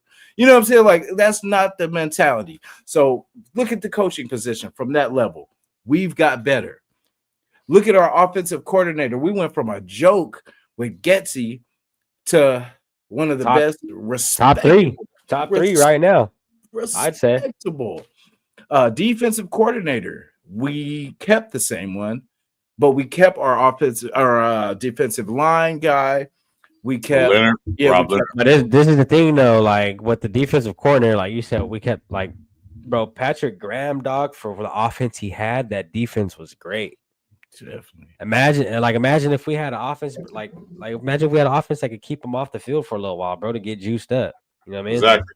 Because that offense was like, bro, that's what really when I was watching last year, what saved us every game was our defense. Yeah, I'm about to say the same thing because due to the fact that we was in a lot of games, like you said, I think you said 5 games or touchdown or less. Yeah. Due to the fact that although we play some of these offense stuff, we still in a lot of games. It's just that the offense couldn't get a job done by getting points or staying on the field long enough. Exactly. And so the defense, Pete Carroll just adding pieces to it that we need. You see, like I said, Pete Carroll's sitting back watching games on TV. I'm sure he watched all the games. He didn't watch just us. He's like, you know what? I see what the Raiders need. If I was coach, this is who I would bring in. If I was a head coach, this is who I would bring in. So I see what they're lacking on defense and offense. Ghostman, I actually agree with that one. Sorry, good job. He said, "Name me a wide receiver on the roster that would scare you as a defensive coordinator." I agree. I mean, bro, like Myers, bro, he hasn't dropped a pass. Dude hit a rack. But that's a stable wide receiver that you're gonna have to really sit there and lock in on. You know what I mean? Yeah, but we've seen teams like lock. You know what I'm saying? Like to be honest, we've seen teams take him out. You know what I'm saying? Like, and and the thing is, the only reason why they locked him out was because that's all we had, bro. That's all we had. Exactly. That's all we had, bro. Like now you look at like you got Thorne on one side that's 6'5", dog. That, and I'm not saying he is that yet, but he's getting compared, bro, just based on the physical attributes of things. Hey, Ghost Man. Hey, thanks for dropping by. Give us your take on everything. Appreciate it, Ghost Man. Have a good night. Don't forget to like, subscribe, and join all 3 of us. I love your input. Now I know why because you've been a fan for a long time and played football. So I see your disgruntledness. But hey, thanks a lot. Appreciate it. Like, subscribe, hit notifications for all 3 of us. Yeah. We'll Appreciate revisit you. this at the bye, Ghost Man. I hope you're wrong, of course, Oh but yeah, Ghostman, please come back again. yeah, if you're right though, please come in and talk that shit because man, you said it. Jamal Adams on a pup list, is he? God damn, already? Already? That's what Like, God damn. It's like, He even got on a field. He even got anything. we're just Hey, starting, bro. hey, he signed a guy tripped. on a pup list. Hey, we He got was on a. he was going to shake Pete's hand and he tripped and twisted his ankle. God damn. He's a Pete man. I'm glad to my Shit. ankle. Oh my god. Damn. Charcoal sweater, what's up? But yeah, bro, like to get back, like we didn't really have anybody, bro. Like, of course they're gonna lock down what we got. They're not, Of course. you know what I mean? No one's. It was Bowers and Myers that they That was knew it. that off the rip. That was it. We can't run the ball for the life of us. So If we run the play- ball. Yeah, like If we played Denver that second game, Patrick Surtain shut down Brock Bowers. Yeah, why? you can do that because that's all we have. Exactly. Everybody And concentrated on Brock Bowers and Jacoby Myers. So who else was out there to catch balls? They put in that guy Beckman. I don't know why he's still on the team. You got thrown a pass and he dropped it twice. Yeah. Like, dude. It's like, and then when you look at Thornton, bro, you're gonna throw him on the outside, obviously, bro, 6'5". Now, I'm not saying he hasn't played any games in NFL and he hasn't done anything to compare to this guy yet. But when I'm watching ESPN and a lot of these analysts, bro, they keep saying like he's gonna be like Megatron, bro, like the way he moves and everything, which is great. Like we need one of them big guys because that's what the Raiders have been lacking is a big guy. You know, talking we about the haven't had- lollipop deal for receivers last year?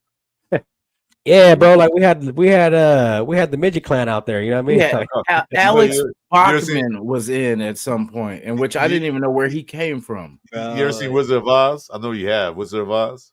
oh yeah, I know what you're talking about. Yeah, that's why I called him Lollipop Gill. Yeah. The way But, I was like, just go ahead. Yeah, no, it's good. I think, but the guys that we got, I think, are kind of gonna work those guys open. I think basically they're gonna work Jacoby and Brock open with using Trey and his speed, Thornton's speed. You know what I'm saying? Like, I hope he can get loose and he could actually turn into a good weapon. Because with that size and speed, man, that's the thing. Like, they might not be scared, like what Ghostman was saying. Like, they might not fear, but they will respect our roster as far as our speed. And I mean, we got people that can do it because like they're not going to ignore it. If they look over and see Thornton knowing damn well he's 6'5", 6 or 6'4", 6'5", whatever, with that speed, they're not going to be like, I ain't tripping. No, you gonna have to lock that down. But if you lock that down and you lock down Trey, Bowers, Myers eating all day, Mayer eating. And another thing, I know he's not a wide receiver, but as he mentioned, the guy that a defensive coordinator would be scared of is Bowers, bro. Like, you know what I mean? Like, look what Gronkowski did, bro. Like, you know what I mean? Look at what Tony Gonzalez and all these guys did. Like, Bowers is on. If Bowers keeps it up, bro, he's on his way there. And we've seen what those guys did, and those guys are obvious threats. You know what I mean? So when you got a tight end who could do something like that, I mean, bro, you're going to be eating everybody up, especially when you got a big guy on the outside like Thornton. If he is what he is, what we think he's gonna be, bro, Gino's gonna be all right. You know what I mean? Because we seen what Travis Kelce did for Mahomes. If Travis Kelce wasn't there for Mahomes, I don't think Mahomes would have the numbers he had off the rip. Look at what they did with Kelce. Okay, so before they got where they had the cheetah, the Tyreek Hill. Okay, you know they did, right? If you watch those games, they would send them out on a flat, and all the teams were scared because of their speed. And what that did, open the field up. And Middle of the field.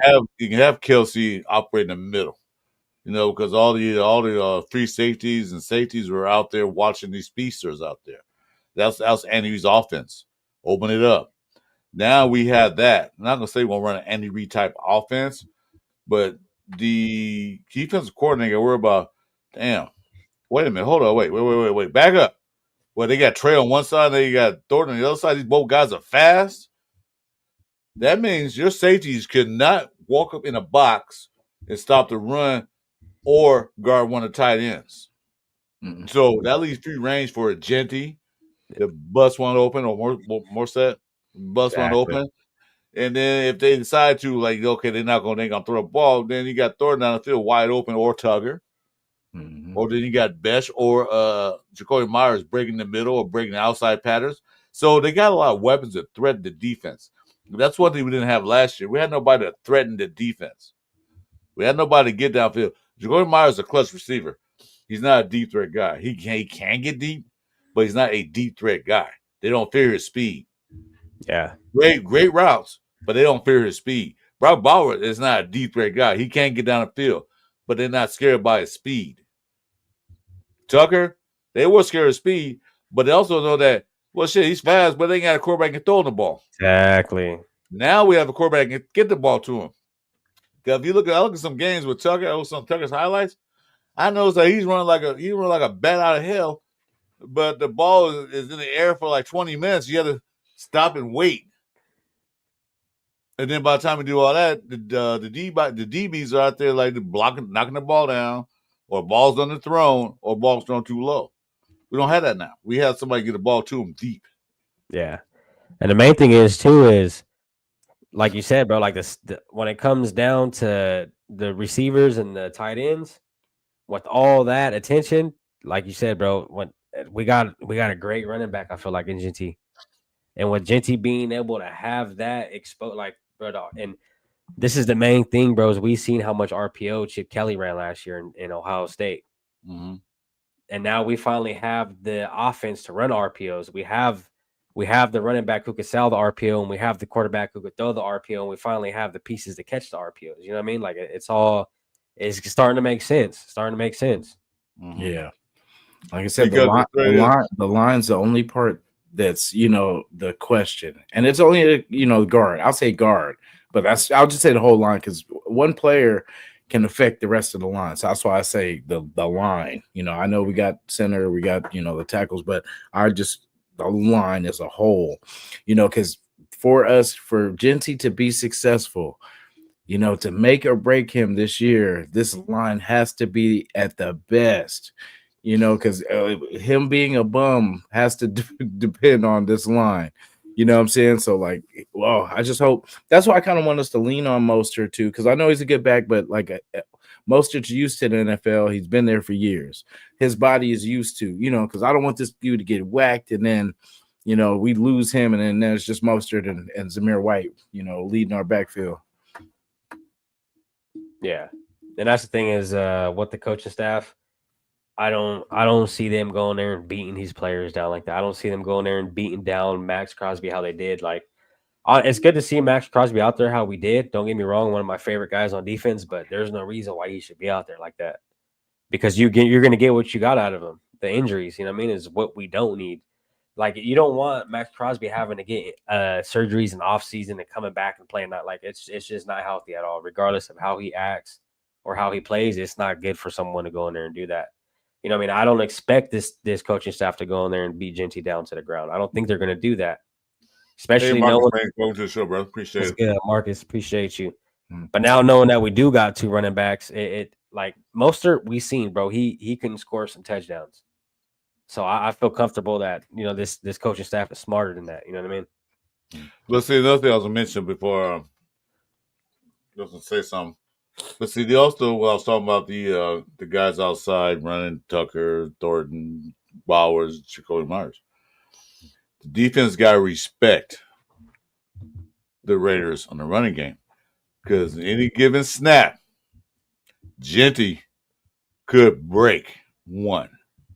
Mozart can break a run. So right now, with the Raiders setting up the offense to give the defense nightmares, because what we're gonna do? We only can play 11 guys. We can't play 15, and we can't put 8 in the box because they got these guys outside that can burn us. I said Thornton. We don't know what Thornton's gonna do. Hopefully, he's the guy we want him to be. Bowers can break in the middle in a minute. So, but then what they gonna do? Put 8 in the box and the outside's open? No, they gotta send the safeties back and everything else. And by doing that, there's only 5 or 6 guys in the box. Genty can break one tackle, can break the tackle, and he's gone for 40, 60 yards off the rip, any given time. And that's the beauty of it all, what they're doing. And that's what we've been lacking. Like look at last year, bro. We couldn't move the ball in the run game at all. And that's what hurt us is like. Wait a minute, Chewy. Wait. We had a running game last year? No, we couldn't. We couldn't move it. We couldn't move. Hold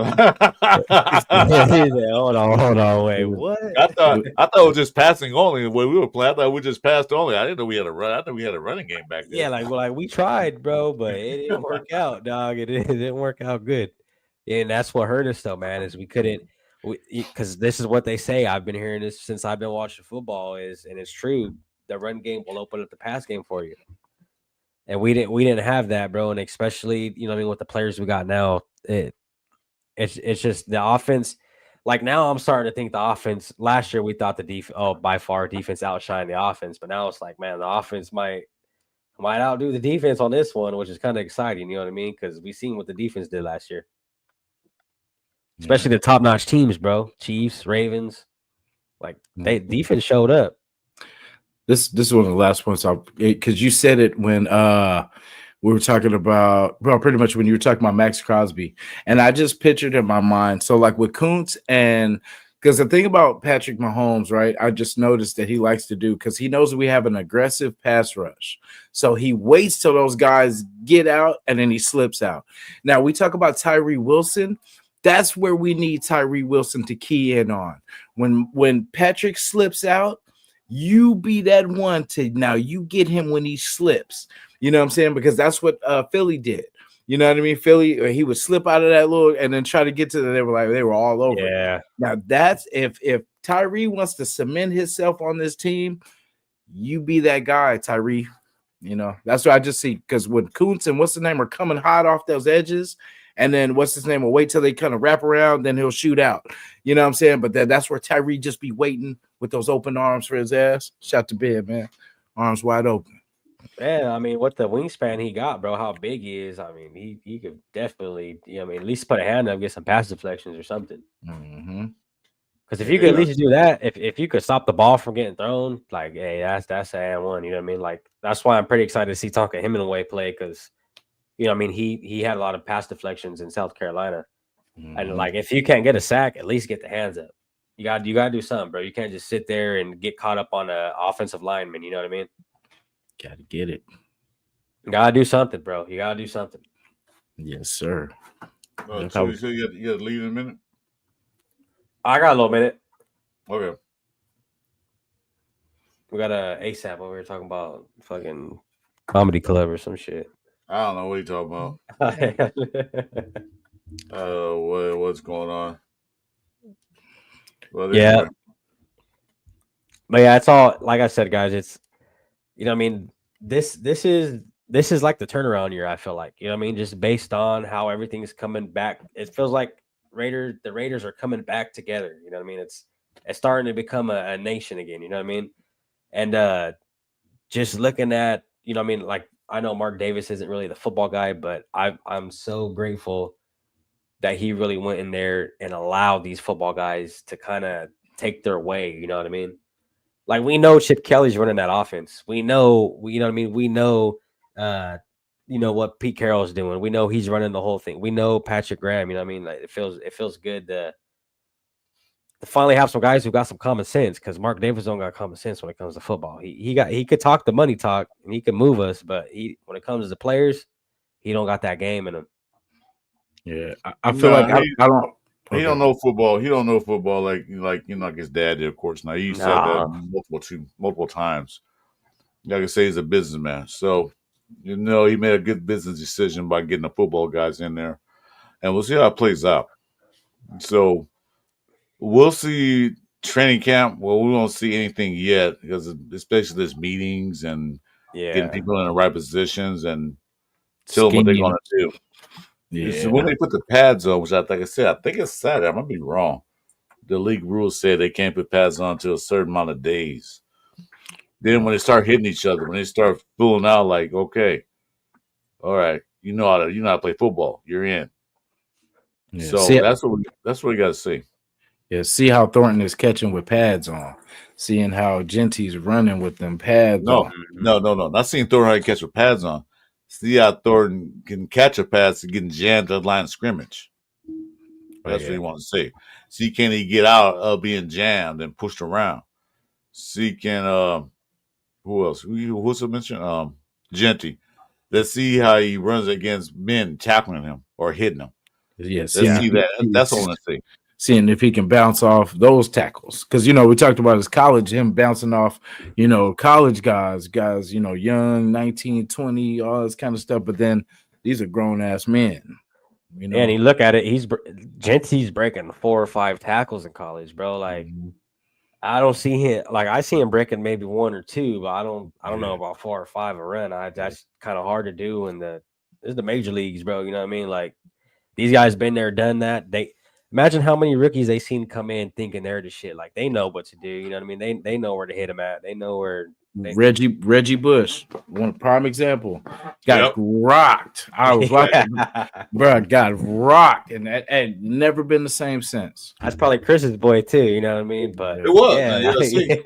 But like I said, we get the pros. Like, whoops, this is the pros, man. This is not college. It's the pros. Yeah, you're gonna get hit, and you're gonna get hit again and again and again. And that's why like you see. I said, Genty will be one of those guys. And you can see in his face that he knows it's different. You see his workout videos. He's actually working out to get ready to be hit by grown-ass men. Yeah. So he's preparing himself. Reggie Bush, he didn't prepare himself. He thought he can do the same thing at USC. Yeah, but them are boys, young men. Now you're going to this grown-ass man who's been playing this game for a long time. Going to knock the Sonic rings out of you. Knock your block off. And that's why, though, it's funny you say that because I watch a lot of these interviews with a lot of these football players, and one thing that a lot of people always bring up is like, what was your welcome to the league moment? And a lot of them say, like, me getting cracked by this dude, and is like, it wakes you up. You know what I mean? Welcome to the league, bro. Like, this is the real deal. I was thinking first game against Ray Lewis. You know what I'm saying? Like that's your welcome to the NFL. Or Patrick, like Patrick Willis, Ray Lewis, Brian Urlacher. Hey, salute, Chris. Welcome to the show, bro. Appreciate you dropping by, man. Thanks a lot. Appreciate you, big dog. But you know what I mean? Like those are welcome to the league moments, bro. When you're getting creamed by these dudes, you know what I mean? And a lot of these rookies, they're not ready for that. And it's gonna take that for you to realize, like, okay, yeah, this isn't college, bro. And that's what I'm saying. Genty's not going to be able to break 4 or 5 tackles. Maybe 1 or 2, but I don't see 4. I don't see 5. It's not going to happen. There are certain positions that can come in NFL ready from college. There are certain positions that can come in and be ready for the NFL. Most of these guys, depending on what college you came from, most of these guys are not ready for those big-time hits, those complex schemes. Some guys are. Some guys not. So it's up to Genty to get his head together. And I think Genty coming into under Pete Carroll is a good spot for him. If he came in with McDumbass, even AP, I don't think he's ready for the NFL. I think he coming under Pete, he'll be ready. Yeah, imagine Genty with fucking homeboy from Chicago, Getsy. Like, come on, bro. You know what I mean? But now you look at, like, bro, we got Genty, Mostert, Kelly. It's a fit. It's a fit, bro. Like, I mean, like, the shoe fits. Lace it up. Getsy would have ran that ass to the ground. He would have got him injured. Yeah, he would have fucking. He would have ran to the ground. That's all he had. Oh, Getsy, remember. And you'll think that Getsy had Brock Bowers on his team. He still didn't get him the ball right. Like, what are you doing? But that's another story. Getsy no longer. I don't know if he's in the NFL or not, but he's no longer our problem. He's someone else's problem. Yeah, but there's those welcome to the league moments, you know what I mean? And that, like you guys said, you know what I mean, when the pads come on, that's when we really see what rookies are built for the league and what rookies are really going to go in there and do what they got to do. Well, Matt Scribes is going to get Ginger welcome to the league. Well, we know he does everybody that way, so we'll see what happens in training camp. He's going to give. See, that's a good part. That's a good part. We got some guys in there that, you know what I mean, they're physical. Yeah. I'm just excited to see all these rookies get in there, bro. You know what I mean? Especially, you know, all the hype we got around them. It's going to be exciting to see. Like, it's a different year. It's a different year for the Raider Nation. This is the first year. And I tell everybody, this is the first year, bro. Like, I've actually, don't get me wrong, I love football, but I'm actually excited, guys, to see this. You know what I mean? Like, last year I already knew it is, ain't it? You know what I mean? And that's how it's been for these last few years since really like, bro, it's been a long time. You know what I mean? Like even going to the playoffs with Carr wasn't even really all that, but that's the last excitement we had, and this is the moment for us. I feel like the turnaround. Yeah. Well, we'll see, man. I say training camp started today, but it's not really training camp. It's just meet and greet. But we'll see. Let's see. Put the pads on. Then, like I said, welcome to the NFL moment. Let's What's see. up, Let's see how the guys doing because I see what they're doing. You can see what they're doing. exactly. Yeah, the fans can see that. That's the main part. We see. Yeah, you can see what they're doing because they haven't done this in quite some time. Build up a roster, get some depth, get some people in there. Like I said, no guarantees. Yeah, and then but Pete, I'm available. I know y'all stacking the roster. I'm available. I will answer my phone. So if y'all need me, I think they got enough old vets in there already. Man, I don't need more vets. I'm just saying I still got a little in the tank. I'm not in football shape. I can still catch a ball though. Yeah, I still got the hands. I'm like, they ain't gonna jam me up, but they're cool. We got enough old vets in there already. We don't need no more. Maybe we'll get you in there for like a pep talk guy or something. I mean, we'll get you in there, dog. Yeah, hey, all right, hey, I'm good with that. Fullback, you know what I'm saying? I got it. I got it. Shit, I'll be water boy. I ain't even tripping, bro. Where's the water cups at? You feel me? I'll be what they'll have in the morning. Back in the old days before they had the wireless stuff, they had the guys that carried the cord around for the coach. Remember those days? Yeah. If they still had that, I can do that for you. That's funny. I'll carry what's up, brother? What's good? Run down, my guy. I'll carry the clipboard for you. You know what I mean? I got you. Yeah, I do something. No, carry the clipboard. Well, that was Carter Bradley's job, but he got cut. Yeah. Hey, we're gonna see AOC. Yeah, boy, AOC with the clip. Yeah, Cam Miller. Yeah. Whoever carries the clipboard is second string quarterback. So there it is. Yeah, we'll see. AOC is solidified, man, when it comes to second string. I think yeah. I was gonna say he might have a career as a career number 2, which is good because he's you know what I mean. He's not going to be the guy to take you somewhere, but he's going to be the guy who could kind of keep you in there, keep you in the race. Exactly. Yeah. He's one of the guys like the quarterback. He come out for a couple plays. The guys come out for a game. He's a guy like, well, yeah, I can help out. That's it. Mm-hmm. But he won't be the main face. But then, when you never know, wouldn't it be crazy if AOC beats out Geno Smith for the starting job? Fuck. Hey, my boy Jeff would be fucking happy. He was like, I told you. But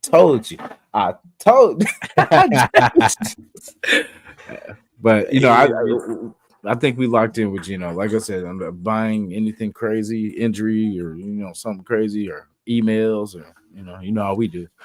And that's the thing now is if Geno does get hurt, I don't like, you know what I mean? I'm like, all right, well, we got AOC. Like, he, like I say, he's not gonna lead the team, but he's gonna keep you in the race. Yeah, that's the good part. Yeah, better coaches, better systems. Definitely, he can't go wrong. If he did cool with Getsy and what's his name, then he'll be fine with Pete and And he has a running game to lean on, bro. Like they're not just gonna blanket the field. You know what I mean?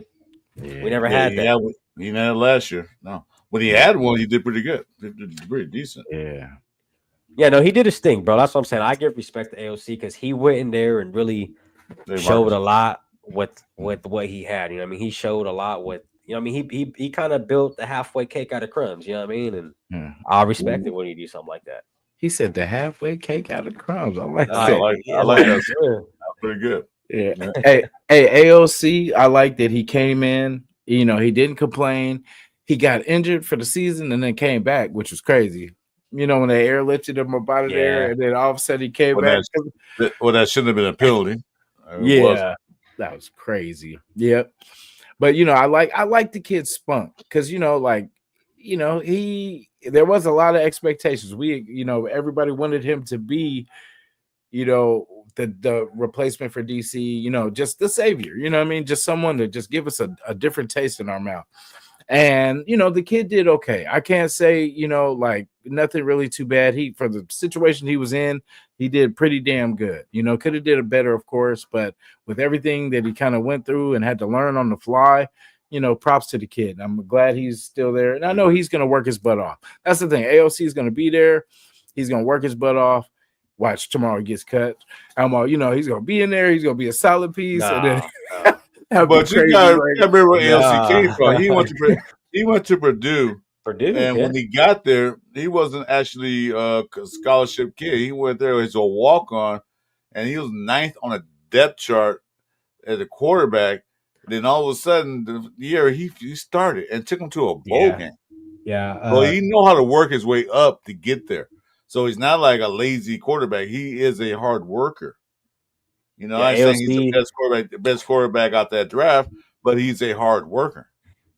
Yeah, he's had to prove himself his whole career, bro. No matter college, like whatever it is, he's had to prove it, and he's done a good job. I mean, he's earned. He started for an NFL team, bro. I mean, and the dude was a walk-on. And as you said, ninth in the depth chart. He was at the bottom of the list. That's dog. So he worked his way up. And that's the thing I like about him, bro, is he's one of them guys you could coach. You know what I mean? Because there's a lot of guys you can't coach, bro. They got sour attitudes, and when you get a guy you can mold into how you want him, you're set, bro. Because you get him how you want him to play. You know what I mean? And not a lot of guys could do that. So, yeah, McDaniels ended up on none. He didn't try to develop on anything. He did nothing with him. Put him in a game, a rookie, fourth round rookie in a game against one of the top defenses in the league to try to prove his point, try to make his ego look bigger. I told you to start a rookie. You know what? You're an asshole. And AOC will always be the person that put 63 on those Chargers. He didn't put 63. I mean, come on, Chris. He's the quarterback. He was the quarterback because if it was Minshew, we would have said it was Minshew. But the defense was rolling, but he did his part. No. See, the defense, yes, they did their thing too, but he made the throws. That one to Jacoby was nice. Like he made. Oh yeah, I know he put some points. The dude to Tucker. I know he put up points. I didn't say he put up 63. Yeah. He put up what? 21. I mean, he was the sheriff in town when they were rolling them boys. He put up 20. He put up some 20. He put some points. He got some touchdowns. Yeah, I agree with that. But he ain't put up 63. 63. The quarterback take the credit, dog. If it's quarterback takes all the credit. When they lose, they get blamed for it. When they win, they get the credit. Look at Tom Brady. They won the Super Bowl. Tom Brady's MVP. We know how it is. When Vinatieri, if we want to, no, he's with us now, so I can't. We're not going to do that. I'm not going to go down that road. Tom Brady is the GOAT. You know what I'm saying? But I was going to say, like, Vinatieri was, because he would lead you down and then Vinatieri get that game winner. That's how a lot of Tom Brady's early wins were, even the Super Bowls, to be honest. Because it'd be some tight defensive games, and then he would be able to and when clutch time, he was clutch. This is the thing, bro. Like, with the Raiders, man, is everyone moving to, they moved to Vegas. It's like, if you're gonna charge that much for some tickets, bro, you gotta be winning. Yeah, better win. You can't be charging me $300 a ticket, dog, and be fucking winning 4 games. You know what I mean? Like, it just don't add up. That's Vegas, though. Because that's why. Doesn't that seem like that? That's Vegas for you. Yeah,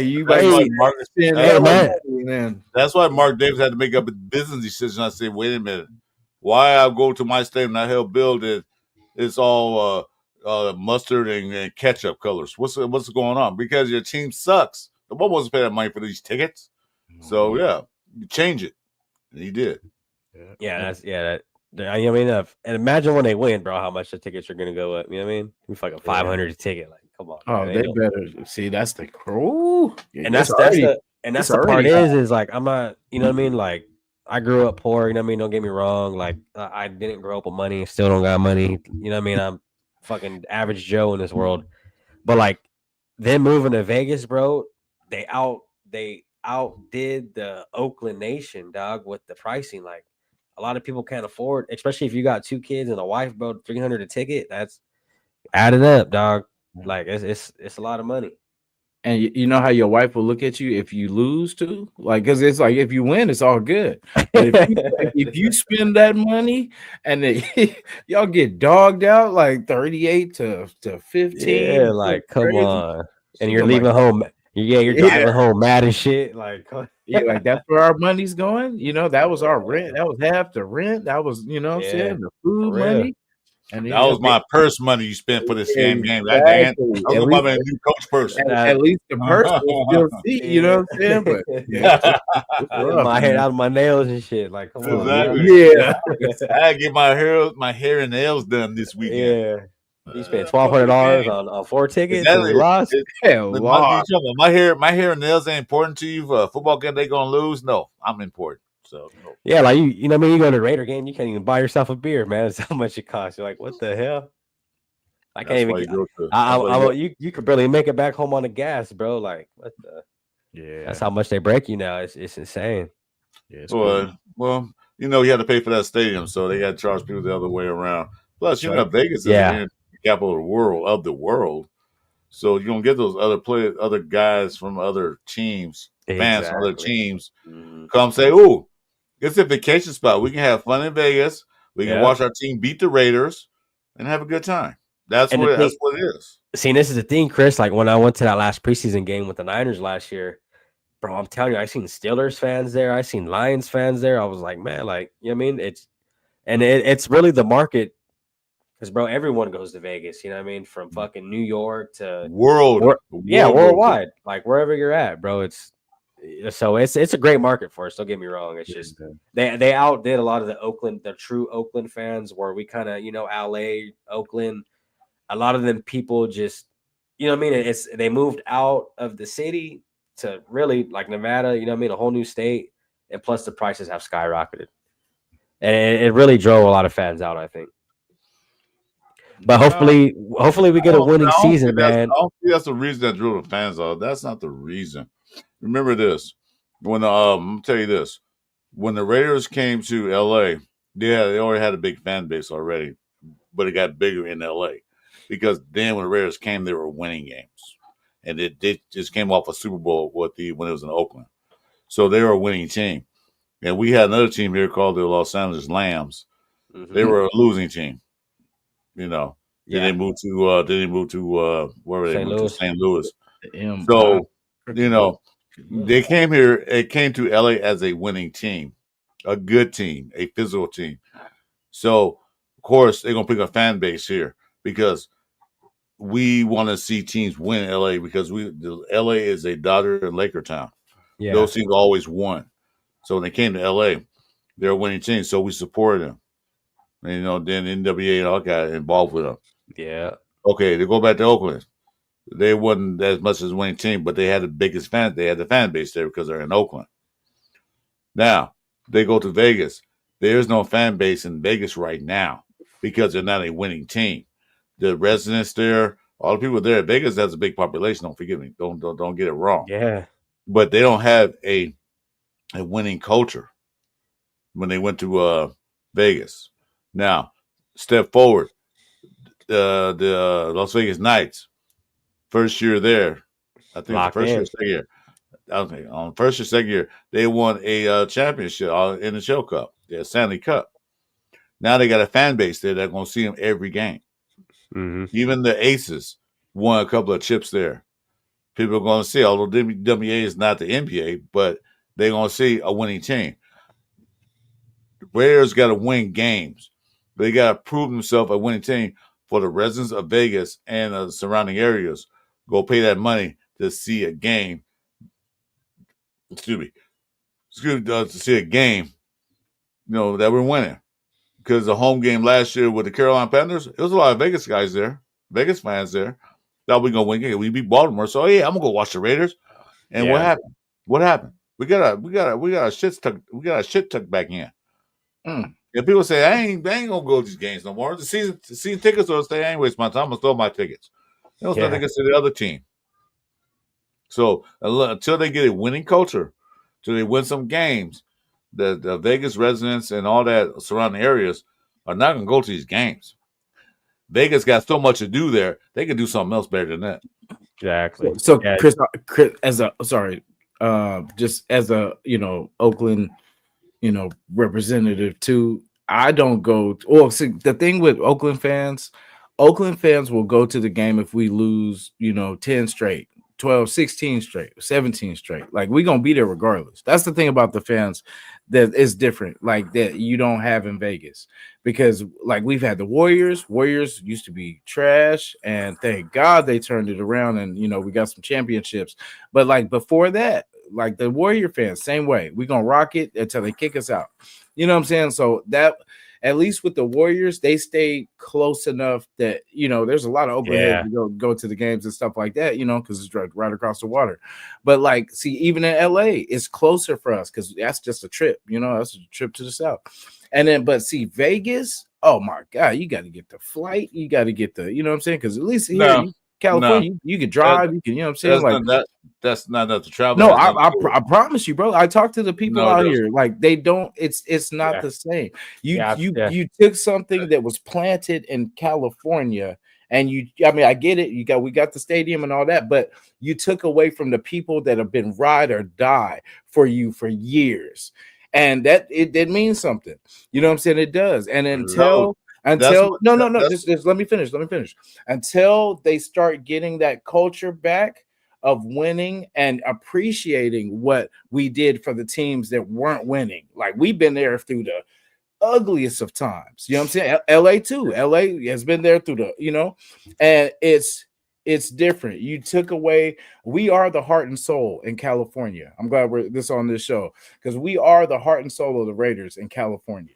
You know what I'm saying? From LA to the Bay, I know to Las Vegas, but the heart and soul of the fans are here in Cali. No, I disagree with that. I disagree. I'm gonna tell you why. I'm gonna tell you why. Hold on. I'm gonna tell you why I disagree with that. That's why. Because when the Raiders were in LA, they had a fan base. When we went to Oakland, they still had an LA fan base. You go to Oakland, it's shorter to go to Vegas than to go to Oakland. Okay, if you're gonna drive, it's a 7.5, 8 hour drive. If you fly, it's like a 45 minutes to an hour drive flight. If you go to Vegas, it's like a 20-minute flight. Drive to Vegas from LA is like 4-5 hours max. Okay, so there's nothing to do with that. No, but for Oakland fans, you're saying LA fans. Jason, let me hold on, sir. First. You're saying Oakland fans, or you're saying LA fans. I'm trying to make my point. I'm trying to make a point right now. Okay, so when the Raiders in LA, they built a big fan base because they were winning games. When they went back to Oakland, of course we were pissed off. But guess what we did? We still went to Oakland to go watch them play games. Okay, that's what I'm saying. Like, it's still close enough in California from LA to. Jason, let me finish my point first before you say something. Let me finish my point. The point is that we went to the games because they were winning. They were winning games. We do that travel time. Vegas is a shorter distance than Oakland was. Okay, we reason when I go to Oakland. Now, one thing, the ticket prices. That's not for me though. Yeah, I was gonna say Oakland's 3 hours away from me, and Vegas is 6.5. I'm trying to make a point. Yeah. Well, no, because I already get your point. No, I get your point. Yes, I do. I did. What point I'm making? What point I'm making? Explain to me what point I'm making. But how does that take away from the fact that the heart and soul of the Raiders are in California? I'm not saying that. That's fine. I'm not saying that. That's the point I'm making. That's what I'm saying. That's the whole point I'm making, is that the heart and soul is here in California. That's fine. That's fine. That could be Jim Daniel if we want to with that. That's cool. Vegas is like only through an hour and a half from the California border. No, okay. But so you could take the Oakland Stadium from California and plant it in Vegas. But the people are the ones that come buy the tickets. The people are the ones that love the team. The people are the ones that make the team the team. The Raiders are one of the most successful franchises, and we've lost hell of games in this last 30. That's not my argument. That's not my argument. That's not my argument. That's my argument. I'm trying to make a point, but you cut me off. So let me finish making my point before you say that. I know that Oakland, the heart and soul of California. Yeah, I know that. That I know. I've been in California all my life. I know who they are. The point I'm making is that when they move, let me finish. When they moved to LA, The people in Oakland still came to the games. When they moved to Oakland, LA people went to the games. Okay, they were because why they went to the games because they're a winning team. Nah, and we California. follow. Okay, that has nothing to do because, like I said, This is the thing. Look, I'll give you my input. Oh my God! All right, we have lost more games. We have lost more games in 40 years. You know what I'm saying? Like anybody that this knows. Is my thing. Hold on. Yeah, for sure. No, see, look, this is what I'm saying. He's talking about. I get him what he's saying, but it's like LA to Oakland ain't that far. Now, when you know what I mean, and it's still in Cali. But us moving outside of Cali, dog, it was like, what the fuck? Yeah. You know what I mean? Okay. Like if they would have came to Fresno, dog. Can I finish what I'm saying first? All right, go ahead. You're getting me off. I can't finish the point I'm trying to make. Well, bring it home. Land the plane. Why can't we keep getting me off? Land the plane. Land the plane. So we can counter. Let me finish this. We got you. Let me finish this. Okay? Got you. The Rare fans follow the Raiders no matter where they go. But they moved to Nevada out of state has nothing to do with them why they don't go to Vegas games. Nothing to do with it. The fact is, the point is that I'm not going to sit there and book all this travel expenses, pay expensive hotels, and pay for all this stuff when this damn team can't win, have a winning season. That's what I'm saying, though. When the Rares move from, let me finish before you say something. I didn't say shit. Well, I don't try to say you just did. It. When the Rares moved from Oakland, from LA to Oakland, we were pissed off. They're still in California. Okay, great. But we still followed them to Oakland. Me and some boys chartered a bus to get to Oakland, but the bus broke down. Anyway, that's another story. Just to go see the Raiders play because they were a winning team. They were winning games. They were playing tough. All right? And we still travel to see them. And Oakland is further away from Vegas to LA. But down in Vegas, it's a short distance. We still go see them play. But why should we waste our time to go see a team stink up the damn field? Okay, all this money. I got something for you. Wait, no, Chuy, wait. Oh, okay. That's the reason why I did not get the ticket sales in there, probably from the base fan, because we have one of the largest fan bases in the world. Yeah. So why did that stop? Being in California had nothing to do with it. You know how far Vegas is from the border of California? That's not far at all, but I'm saying from Oakland to I'm in Fresno, I'm in Central Valley, bro. So Vegas is, if I drive, is 6.5 hours. You know what I mean? Which is fucking kind of farther than Oakland. Yeah. Right. But this is my thing. When it comes to the Oakland sales prices, dog, on the tickets, bro, they have tripled, dog. Yes. And they outsold a lot of the Oakland Raider fans and a lot of the people that don't got that kind of bread to spend tickets. Just like what the A's are about to do going to Vegas, bro. They're gonna the A's are gonna do the same shit, bro. They're gonna outsell because remember how cheap them A's tickets were? They're not gonna be that cheap no more. Yeah, and that's what I'm saying. Like the culture here, it's we had something here. Now Vegas is a whole nother beast of what they got going. That's the place you throw your money away. You know what I'm saying? Vegas is the way you get ready to throw your money away. So people are prepared. People are prepared for that there. But for the Oakland culture, for the LA culture, for the California culture, it's not what we are. Because like I said, it doesn't matter about the wins and all that because we're win, lose, draw. We're going to be there. You know what I'm saying? That's the thing about Raider fans. We're there regardless. Win, lose. That's the fair weather fans that are there picking and choosing just because they're losing. I went when we were some of the sorriest teams ever. And I don't give a damn about, and it was affordable for us. Yeah. You know what I'm saying? Like it's California. But like you said, there was a winning culture. The Raiders had a winning culture in Oakland and in LA. They had a winning culture. They don't have that established yet in Vegas. They don't have a winning culture. What they won? One season there? 21. They don't have a winning culture yet. They haven't established themselves. They get the surrounding rest. I ain't talking about the people from Oakland. I ain't talking about people from LA. I'm talking about in Vegas itself. When you move a team to another city, you want that city to embrace you as a team. This is your team. Vegas is not. One guy said in the chat. Vegas is not a football town. It's a betting town. You know what? It so happens that the Knights and the Aces won some championships there. Okay, so they're a WA town and a hockey town now. But we haven't established a winning culture in Vegas yet. Once they establish that culture where they win some playoff games, when they win some games, when they go and have a good record, establish that culture in Vegas. So even Voller said it's not a culture. It wasn't a culture in LA until they started winning games. I get that, but this is my thing. Okay, that's Chris. what I'm saying.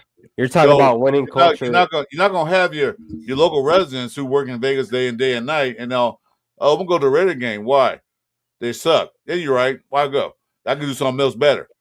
But I'll go to Raider games. They're winning. Let's go see. I'm not gonna lie. Let's go see our team that represent our city beat the crap out of a team that plays in Mile High that sucks.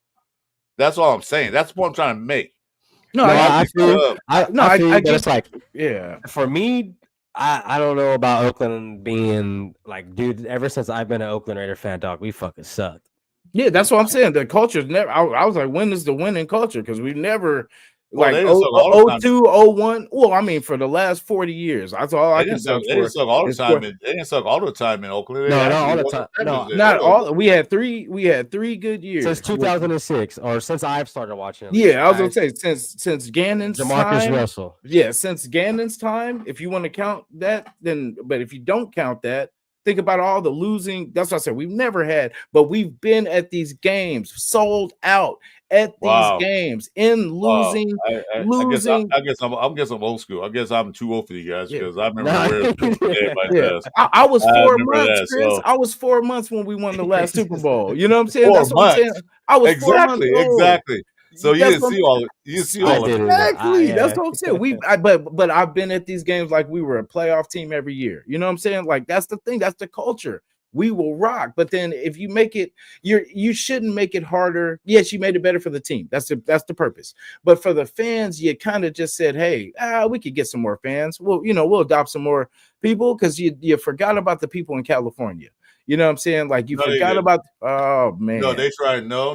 Back you up. See, that's crazy because I talked to the people here. This is not just me. I talked to the culture.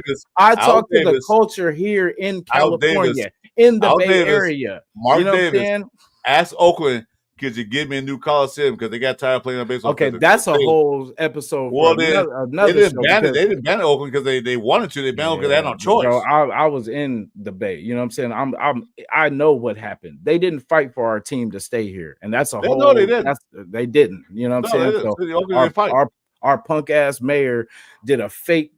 That's why fake the last week, before the decision was going to be made, like, oh, let's fight for the team when they knew damn well what was going to happen because they were chasing money. People got paid off. All this stuff happened to where that happened. You know what I'm saying? But it doesn't take away from the fact that that's why the Warriors are not there. That's why the A's are leaving. That's why Oakland has no sports team no more now. That's because the Raiders, we paved the way for that though. Yeah, because now they're starting to see. Yeah. See, but the fans are the ones that struggle. The fans are the heart. I'm not. Of course they are. That's what I'm saying though. Like I hate to talk about not having money or because I didn't have none of that. You know what I mean? I came from the struggle, bro. You know what I mean? I didn't come up with money, and for people to be able to afford those tickets to now not like that's my main thing, dog. Is you outsold your main base. You outsold your main platform. You know what I mean? That's where I got twisted. And I seen a lot of those when they were doing those things out there in Oakland when they were getting ready to leave. Yeah. You know what I mean? When they're all out there with signs and shit. Like they were protesting on that. Of course they were. Why would you? That's my home team. Your home team. You want them to leave. Now, suppose the Raiders went to San Antonio. How would you feel about that? That would have sucked. Exactly. That would have sucked. Damn, I have to switch my team. Mark Davis moved to a state with no football team. Yeah. He moved as close as possible to California. Yeah. Okay, so he could have easily said, "I go to San Antonio." He almost did. That would have been crazy. You know what he did? I'll go to Vegas. It's closer to our main hub, Oakland, and our sub hub, LA. I'm gonna stay close enough to the guys so they can get to their games. LA he didn't forget about the fans. He didn't forget nothing about that. Oakland said, "Nah, we building you stay. We ain't got the money." Okay, fine, we're gone. Yeah. Chargers got that LA stadium, so we should have. Well, Turf, I know you would have loved it. We get that, Turf. You in Texas. I wouldn't though, man. I'm Central Valley, man.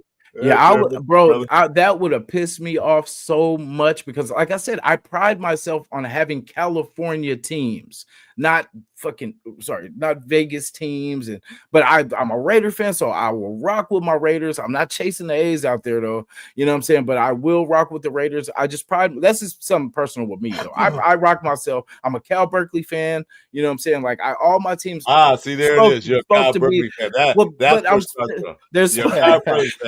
where you jacked us at, like we're supposed to be local. You know what I'm saying? Like I he likes Aaron Rodgers.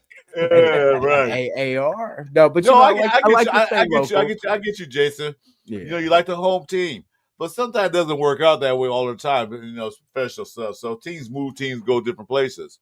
Yeah. Then Mark Davis found the best interest. Like, you know, they tried. Al and Mark tried to get Oakland to get him a new team. He tried in L.A. Did they because really? There's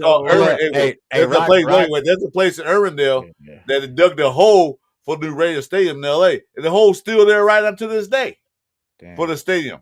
So he tried to stay in California, but none of the cities, none of it's worked out. Mark Davis did the best he could. Did it? Damn, my thing's wrong again. He did the best he could. I lost my screen again. He did the best he could. He's like, okay, I'll go to Vegas. It's closer. No, I get it. No, I can hear you. Hey, Rock's point is on his comments on point. If someone could pin that up. Which on the AKA? Yeah, like that. That's money right there, bro. What he's saying. Shout to Turf too. Salute. Yeah, my dog Turf. Appreciate you, big dog. Like that's money, bro. It's an AKA. Let me build something real nice. Price out of people it was intended to help. Exactly. That's what happened. That's what I say. Like Chris, it's they took. I mean, is you know, you have your opinion, but I know the people out here, and they just feel disrespected. Like it feels like the people that have been. How you think we feel in LA? Yeah, well, exactly. That's what I'm saying. You should know. Like it feels. I know. You know, we take it on the chin because it's for our team. You know what I mean? But deep down, you know, we hurt. You took something that we had a great thing here. Even with our losing ass, like, hey, we love our losing team. You know what I'm saying? And it's like you strip that from, you know, the people that have been there through the thick and thin, and you took it to some people that just go to vacation and just casually see, you know, a Raider loss. You know what I mean? Yeah, they don't even know the first down is or a touchdown. And I'm fucking here for the Raiders. And it means more to us, like as a culture and as to our state, just of what the Raiders represented to us. And it was one of the last things we had. Like, you know what I'm saying? And it's like now you're taking away everything. You know what I'm saying? Now we're left with these damn 49ers. But what choice did Mark Davis have, though? Tell me what can he do? He had when you got money, you got choices. But that's the thing too. It doesn't work that way, Jason. It doesn't work that way, Jason. No, I get you. Work that way. You got all the money you want to. Yeah. You got to get the city's permission to do things. That Mark Davis was going to spend like $880 million. He wanted the Vegas thing to happen. So let's just put that there. He don't think he wanted to keep that damn team there. He didn't give a damn up. No, he did. Because if you did, you would have did it. You know what I'm saying? That's how I say. If you wanted to, you would have did it. If you wanted to win the Super Bowl, you would have did it. No, you know what I'm saying? It still comes to the city he's in. It still comes to all that stuff. Oakland is so poor. They would have took any money to put into that city if he threw the money there, bro. Oakland needs money. They are hurting. Vegas doesn't need money. Vegas didn't need money, but Oakland would have took any kind of deal to bring financial gain to the city. You know what I'm saying? Like, that's the thing though, is when you touch this subject, and a lot of Raider fans, bro, they get like this. Moving out. You just hurt. They left. I am too. I'm broken. I'm broken. I get it. I'm born and raised Central Valley, bro. Fresno. You know what I mean? Born and raised. Raider fan my whole life. But look, they're moving out of California, bro. I was pissed the fuck off, dog. Like, let me get over to my therapist, man. He can help. But this is my thing to Jason. This is my thing to Jason. Is it? Okay, yeah, I get it, bro. Like. And I hate to do this because I'm a Raider fan too. Like I said, I don't, you know what I mean? We did outshine our home base, but like the move is going to be better in the future for us. Because like you said, bro, like there's nothing there, dog, for us in Oakland, which I get, but that was our home, you know what I mean? Yeah. So it's like I'm on the fence with it, bro. I'm mad we left, but then I'm glad we got the stadium and I'm glad we got the money. You know what I mean? It's just, but it sucks to see him leave. It sucks to see him leave Cali. It does. But then being only 6 hours away, it's not like if they like San Antonio, bro, I would have been like, damn, man. Yeah, like, well, Las Vegas basically LA's second home anyway, so it don't matter. And it's deeper than that too, because yes, that's my passion for wanting us to stay, but it is a bigger issue because Oakland doesn't have the hotel space like for Super Bowls and all this kind of stuff. Like even San Francisco had to move out because it was like they went to Santa Clara because there's more hotels and there's not so many cars getting broken into. So it's not a good tourist, not a good tourist, for what we're trying to do, and they're trying to make money. So that's really, the reason too. We don't have the hotels and all the stuff to be ready for Super Bowls and stuff like that. So now you see the Niners went to Santa Clara. We went to Vegas. Now we got all the hotels, the expensive ass hotels we can get. Yeah. And that's the good part too is like, what I mean? When you get to certain spots in the country, bro, like, or, in the States and all that, like people want to go to Vegas, dog. Who wouldn't want to play for the Vegas? You live in Vegas, you're there, like, and it's a good move for us. It's just the way they kind of like if they could knock down the prices a hair, dog, for the for the true fans, bro, who can't, they're not used to paying those prices. You go from paying $100 and something a ticket to $350 a ticket, like it's not gonna, and like that's the fucked up part. You don't see a lot of the original Oakland Raider families out there like you would in Oakland based on the ticket prices are outrageous. You know what I mean? You can't, like I said, bro, like I can't take my whole family out there just based on I can't afford it.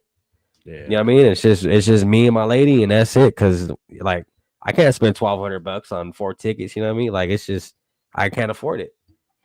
Yeah. That's like, your wife gets a good job out of state. But she has to move out of state. You know what I mean? It's like, yeah, great wife, all that, we love her, but she's out of state. You know what I mean? It sucks because she should be home. You know what I mean? But due to finances or, money situations, she had to do what she had to do. And that's kind of how I see, like, basically, like, I'm happy for the team that we got the stadium, yes, but for the fans, it sucks. It's hard. Know what I'm saying? Yeah, it's hard. Yeah, there you go. Yeah, it's definitely more. I understand, Jez. I understand your pain. I get it. I understand. I understand everything. But like I said, they got to do what they got to do. Yeah. They got to keep the organization running. They need to stay. They want to. Martinez want to stay. Aldes wants to stay for years, and then you never got it. It took his son to do it. The only best place you probably could have found was Vegas. Like I said, because you'd be a San Antonio Raiders, and I'd have been pissed off. I've still been a fan, but I was like, I don't know about that one. I know. Turf would have been very happy. I think I would have been in Santa Clara, dog. I'm not gonna lie. Damn, get out of here. No one clipped that. I was sitting Raider. No, I've been a Raider fan, but still be like, yeah, no, they ain't the same. Yeah, but like I said, Raiders got to do. Okay, honest thing. Raiders what they got to do. Okay. In Vegas, is build up a culture there too, because I said it took a year or so for the Raiders to build culture in LA because it came from Oakland. So it took a couple years for them to do that, and they built a culture here. The Raiders did. Go back to Oakland, they still had the culture there. So the culture for the Raiders is always going to be the Oakland Raiders. That's never going to change, right? In LA, we accepted that, but going to Vegas. It's like somebody said, it's not a football town. It's not really a sports town. It's a sports betting town. Yeah. But they got to be a winning culture in order to bring the residents around the stadium to come to the games. That's all I'm saying. Mm-hmm. I know they had that in Oakland. Of course they did. That's where they started from. They had that in LA. Took a couple years to get it. Then they got it. Then they go back to Oakland. So now you guys were happy they got back. We were mad that they left. Yeah, they left at midnight like they didn't want to pay rent, so they moved back. We still celebrate. We still celebrate them. We still were fans. Then they moved to Vegas, a shot in the dark. Vegas has to build. In Vegas, they got to build that culture. When they get to Vegas, they were sorry when they got to Vegas. The last game they played was against Booker Mitchell and lost that game. How's that setting a tone for your next stadium?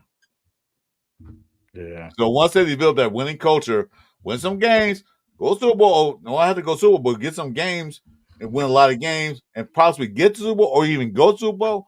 They're not gonna build anything there in Vegas yet. So it'll take some time. Yeah. Any team move from another city to another city don't have that same influence or culture that they have the city they just left. Okay? Yeah. They got to build it up. Look at the Baltimore Ravens and the Browns. When the Browns moved to Baltimore, the fans the fans had a riot. They burnt the damn stadium down. Get to Baltimore, they wasn't really doing that well for the Baltimore fans to follow until they started winning games. Okay? So they start winning games and going to the Super Bowl and actually winning one. Now Baltimore, you can't get the Ravens out of Baltimore now. Oh no. So that's what got to change. Yeah, All that's right? I feel that's when they're gonna get a lot of the Vegas residents to switch over because, like, imagine if a team came to your city, bro, and what you know what I mean, and is making moves. You're like, damn, where are you from, Chris? I'm not. So say someone came to Fresno, right, and they fucking end up going to the playoffs on the Super Bowl. Like, I might be like, damn, I might be a fucking Fresno Titans fan or something. You know what I mean? Like, that's what it is. I get what Chris is saying. Like, you know what I mean? It's gonna take us time, bro. And like, we're gonna have to really prove a point to the Vegas guys that we're really with the shit in order for them to follow in and jump on the train with us. You know what I mean? Right. And I get what Chris is saying too. Like, Oakland and the LA fans are never gonna change because that's just how they grew up. That's what they know. Mhm. Easy-E implementing all the Ice Cube and all that shit. You know what I mean? Like, it's cultural, bro. It's not just a team. You know what I mean? But yeah, it's gonna take, and I think Pete's gonna be the guy to get those residents to convert to them Raider fans, bro, to get on the train. I think he's gonna be the one to do it. That's key. That's the point I'm making. Because one thing is always going to be Oakland Raiders. There's always going to be LA Raiders. That's not going to change. We have in both cities. The Raiders have history. They won championships there. They had good teams. That's not going to change. You know what? It wasn't going to change that now. The Las Vegas Raiders. They have to build a new culture. They have to build a new culture. The only way doing that is winning. Where ticket prices at? Shit, where's what? We're 11-2, man. Might make the playoffs. I'll pay a couple $100 for these tickets. I want to see us go. My home city go to the playoffs and represent that city. Yeah, and I mean, like, it even shows, bro. Like, you got guys like Alvy Raider 10, bro. He's from LA, I believe, somewhere down there. He still makes it to Vegas. Like, I'm from Fresno. I still make it to Vegas. Like, so we're never gonna stop supporting, bro. It's just it made it a little harder for the real, true, diehard Oakland, LA fans to get out. You know what I mean? Yeah. That's all it is. What was it? If you die hard, then distance shouldn't matter. Because like I said, no, but okay, I get that. I get that. But when Price. Ain't like they moved to the middle of Utah, the Utah Raiders. No, okay, so let me tell you how much we were paying for tickets, like in Oakland, like give or take $40 to $80 a ticket. That's what you paid for a regular season ticket. For a regular season ticket. Okay, I got 2 preseason tickets to the Niner game this year on the 16th. I paid $230 for 2 tickets. Preseason, guys. Preseason, dog. Now that's with you don't have to take. It's not bad. I'm not complaining. Yeah, you don't have you don't have to take a plane. You don't have to take get airfare. You don't have to get hotel. Because like even when the tickets are cheap. Like I looked at the LA Charger and Saints tickets were hella cheap, but $900 a night for the damn hotels. So I'm like, God dang, and that's what you don't have here. If you know what I'm saying, you live here. So well, you know what? Nobody wants to stay in Days Inn. You go to Vegas, you want to stay at the Riviera or shit. I'm at the Motel 6. I'm at the 6 I'm there for the game. I ain't there to show out. I'm at the motherfucking circus, dog. You know what I mean? Getting the $3 Heineken. Las Vegas entertainment capital of the world. That's the thing. You can go there and watch the game and have fun afterwards or before. So yeah, go pay for a good hotel. You can stay at the Flamingo or wherever you want to stay at, or you can stay at Days Inn. They got Days Inn hotel out there. Yeah, they got all that out there. Like the Hilton over there is nice, dog. I'm not gonna lie. The Hilton over there is different from over here. Like it's like day and night different, bro. Like. The first time I did the resort thing, I Hilton over here is like trash. Yeah, I did the resort the first time when I went to the Cardinals game. We did the whole resort and all that. That shit. The second time I was at the damn Motel 6 right there by the airport, or by what was it? The right across from the MGM. My bad. Yeah. Oh, you're by the MGM? Yeah, I was pretty much at the Motel 6 right there. I think they're gonna tear it down. I think that's when they tore it down. Yeah, so Yeah, I well, got you can go. The OYO is nice too. That's where I'm going this time. Is OYO. But you got to realize Mark Davis not going to put his team in a city that's, besides San Antonio, which he almost went to. He's not going to put his team into a. You can imagine they went to Utah. Can you imagine that? The Salt Lake Raiders? No, Fuck that. he's not going to do that to the Raider fan base. He put the team in the closest position to California where he can. That's what he did. He found a good spot. Nevada welcomed him. Like, okay, well, I can build it here. Yeah. So that's what he did. He's not that far removed from California. That's all he said about California. Yeah. Only Shandy was a name. Wait, hold on, man. Hold on. Only there's a name because Vegas to California border is only an hour and a half. So it's not that far removed from California. It's still close enough to LA, still close enough to Oakland to be successful. Going to San Antonio would have been the worst move he ever did in his lifetime. It would have been cheaper though. It would have. But it would have been cheaper. But you really removing from the Raider fan base from California. You don't talk about that. You hate that he moved out of California to Nevada. Well, damn, you San Antonio. That's completely out of the way. Texas. Yeah, and the tickets were cheaper, but the air flight would have been cheaper. So either way, somehow they're gonna work us. They're gonna get some money out this thing. Hey, Piano Man said the Mormons don't want the Raiders. He said who? The Piano Man said the Mormons don't want the Raiders, man. We're too hyphy for the Mormons. Oh hell! Imagine us being out there. That'd be I'll get that as an example. So all morning, all 10 a.m. games. You think Raiders gonna go to Utah? Nah, that'd be crazy. Yeah, San Antonio. I'm not gonna lie. San Antonio it'd be different, dude.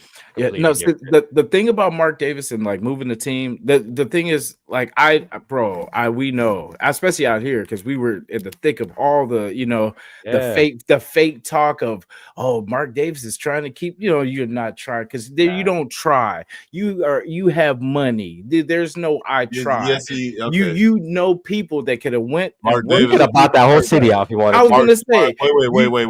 Yeah. You call Mark Davis a liar? Yes, Davis can own Oakland. I'll tell him to his face too, because he faked like he was trying to work with the fans. But if he said he wasn't working with the fans, he was working with the city. He worked with the city and everybody else. Exactly, but he faked. Like I said, we were in the thick of it when he was doing these fake ass press conferences, telling us, "Oh, we're going to do everything we can to keep this team local and keep this team where the heart and soul of the fans are." And that bullshit that he was spewing, and then he bust a move. That's what I'm saying.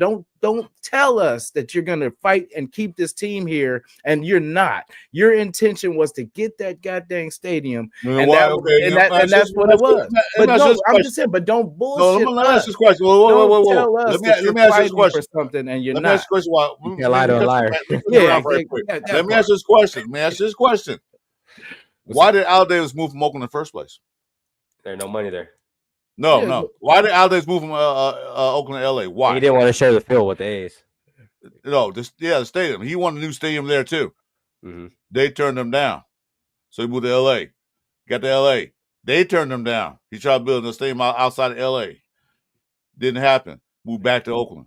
Tried to get a stadium there.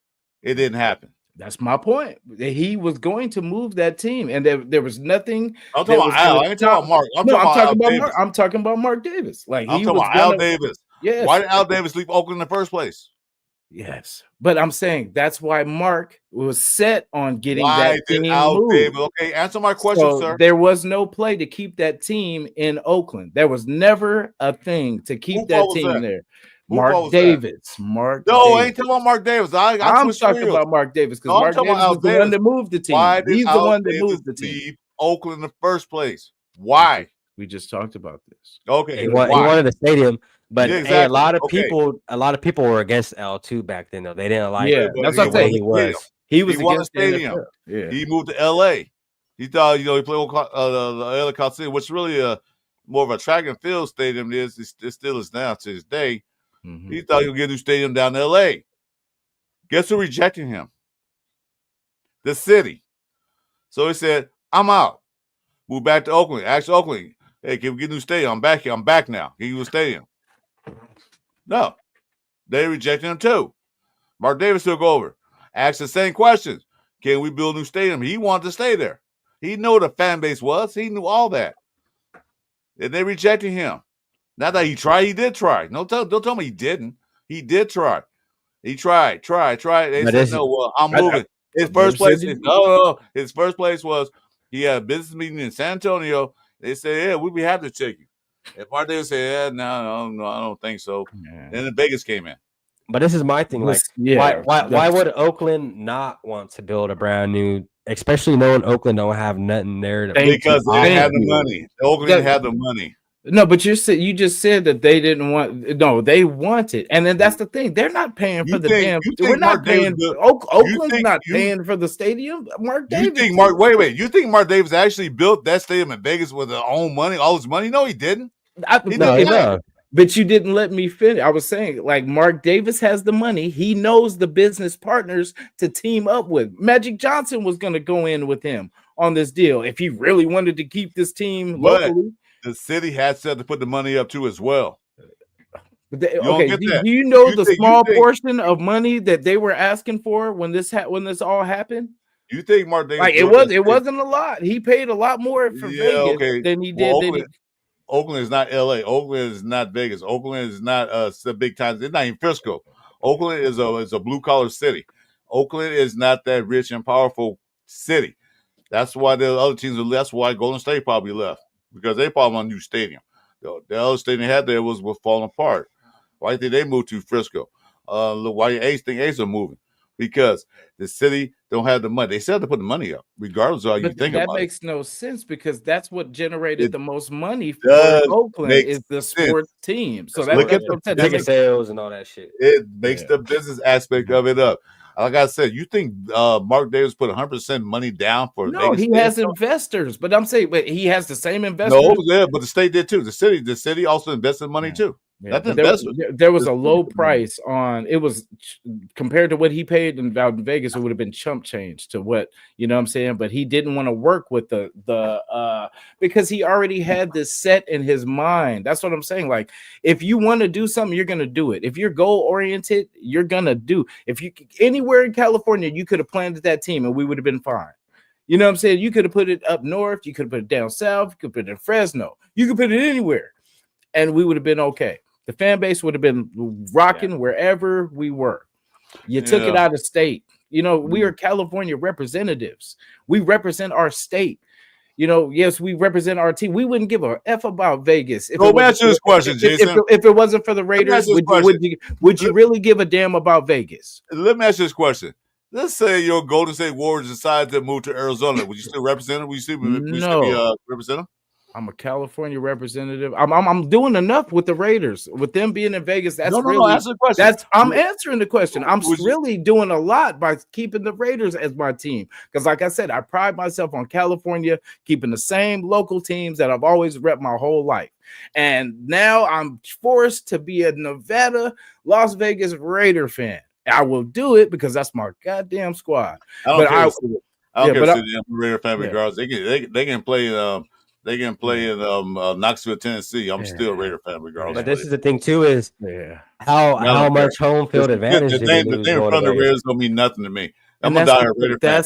I'm a diehard Raider fan. I don't care where they play at. Yeah, I'll be upset they play in San Antonio. I'll be upset because that's too far from me. But I'm still a Raider fan. I'll still root for them. No, I damn near had second thoughts when I went to Vegas. I was like, wait, nah. Let me give you a prime example that's just me. Of why it's important to have home fans. When I went to home field advantage. So the Cardinals game was quiet as hell too, but the Jets game, there was no fan. Like, when the ball's in the air, bro, Oakland, like, you know, we'll just say Raider fans are gonna yell, ball, air, you know, balls in the air, pass, ball, you know, all this stuff, bro. Nobody's saying nothing. And people on the goddamn sidelines doing nothing, and the crowd not just looking. And who makes up most of the fan base in the home city? The residents, the people around the city. But this is in Vegas. Like, this is what, because they have no fan base there yet. No, because they don't win games. Why is that? Why is that? Because they don't win games. Plus ticket price, like No, Chuys that has said. nothing to do because we are gonna rock if we're winning or not. So that doesn't matter about wins. We're gonna be there every damn game. That's what I'm saying. That's the culture. That's the Raider culture. No, we're not these fair weather fans where they just come when we're winning. We're there every goddamn game until they kick us out the stadium. Then you know what I'm saying? Why did season ticket holders buy these tickets and they sell them to other fans? Because they didn't like going to the games. They say, "I'll make my money back and sell tickets." You know, I'll tell you one thing. That's smart. They better drop. The fucking tickets better drop, bro. Yeah, that's smart. The biggest fan base is always the home team fan base. Keep people around the city. Always go to the games. Okay, they're right there. When you build up a fan base around that team, you always have your fan base. You got a fan base nationwide. All teams have fan bases everywhere in the state, in the country. But when your home team, when your city that you call home, and you're winning games, you're gonna get those locals, people close by in the vicinity of the city, going to go to those games. When you don't have a winning team, they're not gonna waste their damn time going to see a sorry ass team lose. See, we're different though, bro. Like we don't look at the. We're not that different. I don't go into a game like, oh damn, they just lost 3 straight. I'm not going to. I'm not going. I don't think like I'm a Raider fan. I think every game we have the possibility of winning. You didn't see what I saw back in the day when they moved to LA. You did not see what I saw. I didn't see that's what I'm going to. You did not see what I saw. I didn't. Okay, I didn't. When the Raiders moved to LA, I was like, "What? My team moved to LA." I was happy, but we already had a team here. We had the Lambs, so it wasn't a big fanfare for the Raiders when they came to LA. But when the Rams were getting their ass kicked them down the field, and the Raiders were beating the shit out of everybody else, everybody jumped on board like, "Shit, now we got a football team finally." Yeah. And we started winning games. And the whole city was, each time the Raiders home game, the day of the city had to shut down, especially they played at night, because we had a winning football team come to LA. Finally. We had the Rams. We kept losing every time. That's what I'm trying to tell you. I saw the change in the culture and the atmosphere. When Raiders first got here, and some people, I'm being a Raiders fan, I was happy, but some people were like, man, why are they moving here? But it took them a couple of years. When they started winning them games, they started winning, getting games under their belt, going to playoffs, win the division, go Super Bowl. The fan base got larger and larger. And you know why? Because in LA, they went to the games. That's what I'm trying to tell you. No, but when you go to another city, you got to build up. I get that part. But moving out of California was like, okay, well, fine. They try to move. Martinez took us to a place where it's close to California, but not that far out of California where we can't reach them. But it's still out of California. Not like he's playing the Tokyo Raiders. He's playing still close to California. Yeah, but I mean, it's still out. You know, the Warriors still stayed in California at least, right? So they didn't really lose. They lost fan base. You know, they lost fan base. I don't think they did. No, I disagree with that. All right. You tell me what's going on in the Bay. You know what I'm saying? Like, tell me how everything's going on. Of course, you guys are upset. Why would you be? Who was upset? Move back. Well, I mean, bro, I go to the games. That's what I'm saying. Like, you could tell it doesn't feel it has, and we're still in California. You know what I'm saying? But it's like I said, like you take away from the culture, bro, and the culture will never forget that. You know what I'm saying? Just always remember that. Like the culture never forgets. Yeah, because to me, like the whole LA Oakland thing, like that's kind of. I mean, maybe it's different for you guys, but when I look at it, it's kind of just based on the origin and where they're at. It's kind of like neighbor, like not like like cousins, like. But then, like some people don't have cars, some people have to rely on bus, some people, you know what I mean. And when the people in Oakland are used to that, them being able to fucking hop on the. You know what I mean? The city bus and get to the stadium compared to having a fucking book of flight. It's like, man, like you got hotel, you know what I mean? food. See, like now, like personally, I've never been to an Oakland Raider game, but now I have to drive 6 hours just to watch the Raiders. It's like I could have drove 2.5 hours. You know what I mean? And paid $80 and been able to drive back home the same night, type of thing. You know what I mean? Not having to make save a couple thousand just to make a trip out the whole thing. Yeah, because a lot of people. I like questions, Jason. I know you still heard by this. I know you heard. I can see your voice. I know you heard. I'm sorry. That's your question. Be quiet, guys. Be quiet for me. Shit. Okay, the Raiders had to move out of Oakland. Where would you further have went to? Oh, I mean, anywhere in California, like LA. You know, They'll come anywhere, back, like I right? said, anywhere in California, because it's like you That's still solid. have access. Anybody still has access, like where it's not breaking you, and it's like, you know, we know California prices. You know what I'm saying? We know how it is in California. Vegas is crazy. You know what I'm saying? And it's a disrespect to the fans. You know, like not just like I said, this is what people have talked about. It's just like a lot of people flipped to the Niners. A lot of people flipped, went to the. They're like, shit, I ain't going to Vegas. I'm Cal. Well, you know what? They flipped to the Niners. They were Yeah. true fans of the first goddamn place. But They went to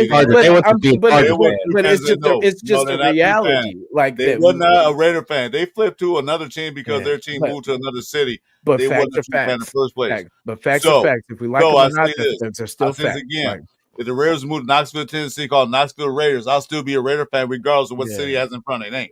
the real ones will, yes, and we Yeah, are well, still, as I we are say, still they're here. not real fans then. Yeah, but I'm saying like we've lost a lot of fans over this. You know what I'm saying? Well, And okay, it's- they wasn't real fans then. They wasn't real Raider but fans no, then. but But the if I whole personally can't- conversation, if I the can't whole get to a conversation game- was over why fans don't go to the Vegas stadium. That's the I whole told you why. point of the conference. That's where we were told you trying to why. get to.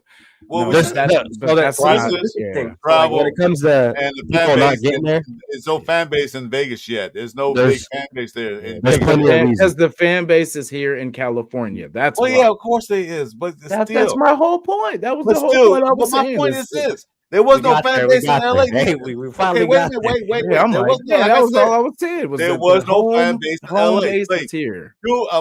Jason, are you listening to what I'm saying to you? I heard what you said already. There was You no already fan said- base in LA till you start coming in winning Yes, games. but yeah, but Yes, because we're that's the Oakland point I'm Raiders. making. We're Oakland Raiders. There was no you know fan base in what I'm LA to start winning games. We had a team already. saying?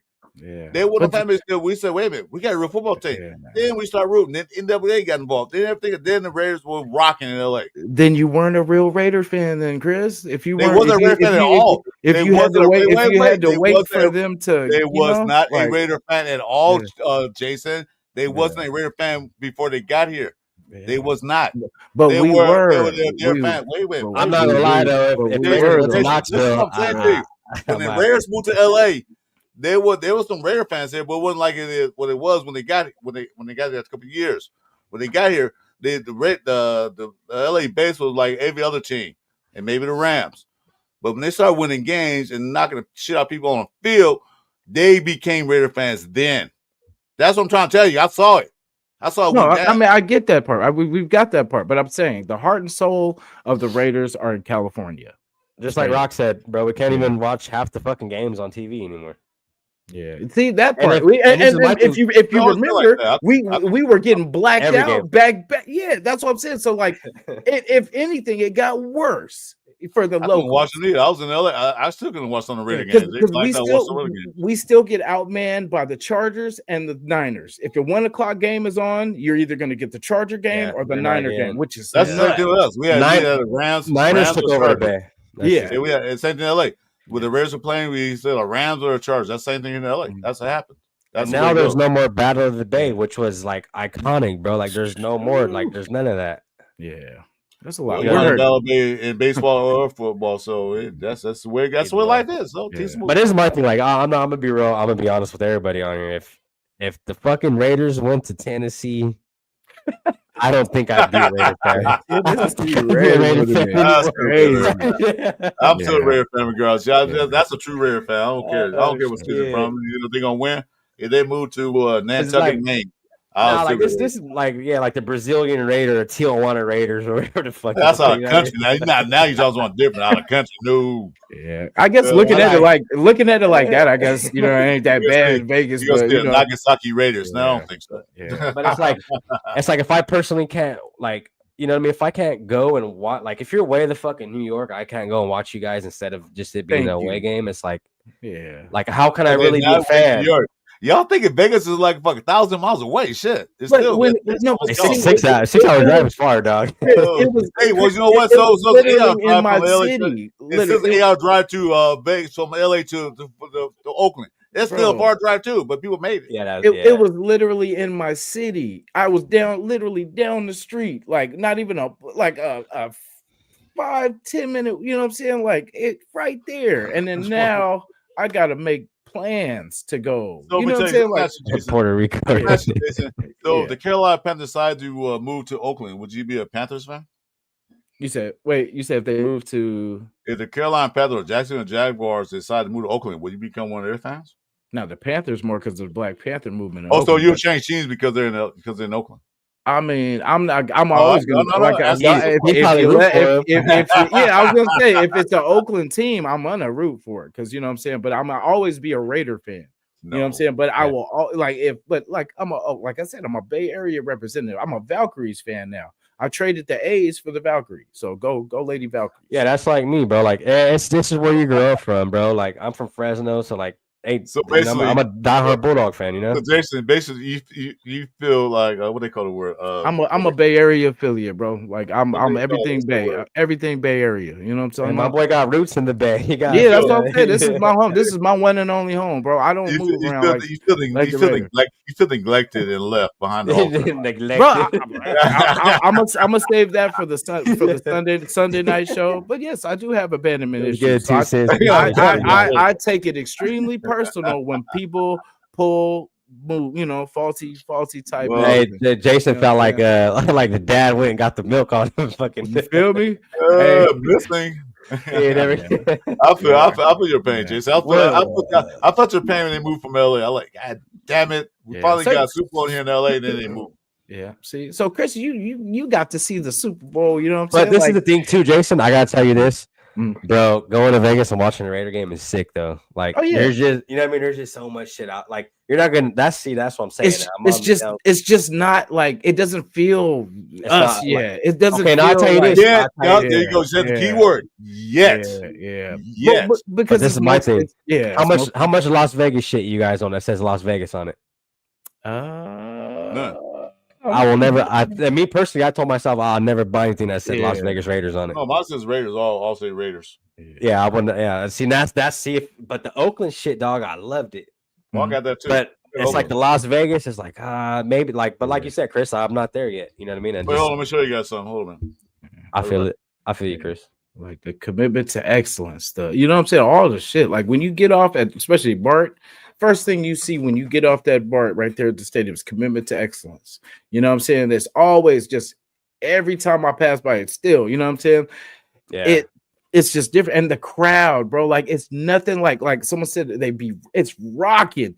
Like it doesn't matter who we could be playing one of the top teams and shit. You wouldn't tell because we bringing it. Like the fan base, man, there was nothing like it. And we're there till the end. And we're there till they literally have to kick us out of the stadium. There's none of this shit where leaving at halftime because the game's Yeah. bro, that I ain't never seen no stuff like that. And you know what I'm saying? Like as bad as we've been, bro, we be there even with bags over our face, but we there. You know what I'm saying? Like we rocking. And that's what I'm saying. That's the culture that's missing. You know, and it's like they will be back. And like maybe you are right, Chris. Maybe they will come back, you know, when they start winning. But like a lot of it is if you took something away, and like I get it, it's for the better of the team. It's for the better of the team. That's why I didn't like it, but I know the team needed a stadium for hella long. Yeah. So I look at that's when I look at the bright side. When I look at the positives, I say, hey, at least they got a stadium. It is the dopest stadium in the league. You know what I'm saying? It is. It doesn't feel like us yet. It doesn't feel like a Raiders stadium yet. It's a football stadium, but it's not a Raiders stadium yet. So until we get to that, and we'll know when it gets there. We will know. But it will take, and everyone's pretty much right because Chuy made a great point too. Chris, definitely where you were right about it is not just one thing. It is a combination of all these things of why. But I will always say that Mark could have kept this team here if he really wanted to, but he didn't. But like I said, it is what it is. We got the stadium, cool, whatever. It just sucks for the people from especially like that. It was right in the backyard. Now we got to, damn near take out a loan. It's like when you go from paying $80 to $300 for a ticket, bro. It's like, I don't think I can make it out there this year, guys. You know what I mean? Like I said, especially, bro, you got the wife and the kids and shit, bro. I mean, add it up, bro. Like you got 2 kids, a wife, yourself. That's $1,200 on tickets. Then you got to think about the gas to drive 6 hours there and back.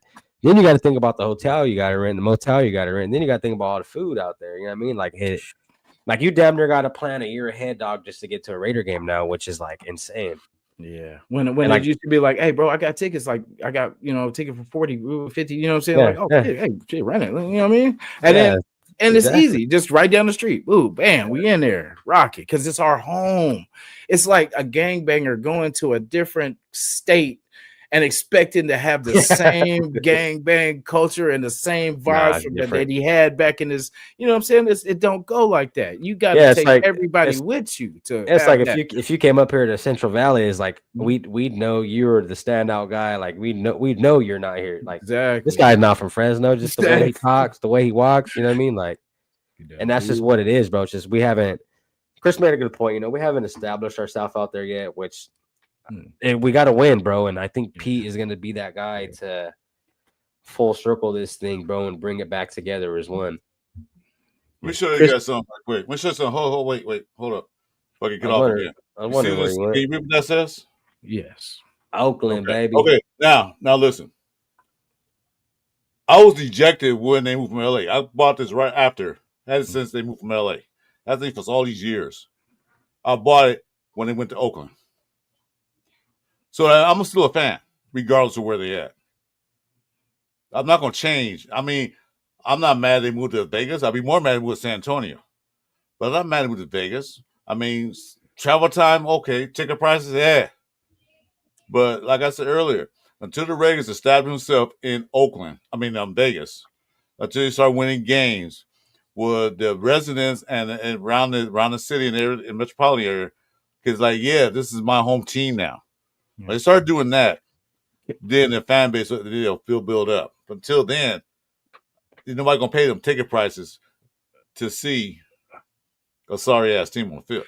So I have a counter to that, because basically, if we start winning, the games are going to get more expensive. So it's going to even make it even worse. So that's why I say I counter that with, because if they can't afford it now and we're losing, it's definitely going to make it harder as we start winning games. So that's the only counter I have to that part of it. Well, good. Know what do you want? What do you want? What do you want? You want them to be sorry and move back to another dive city in California? I want them to trade that. There? Or you want them to win games and win Super Bowl? Because I don't care. I don't have to go to a Raider game. No, but you see, I don't want to see my team keep losing every year. You're taking away the part that the fans are the ones that fuel the team to victories too.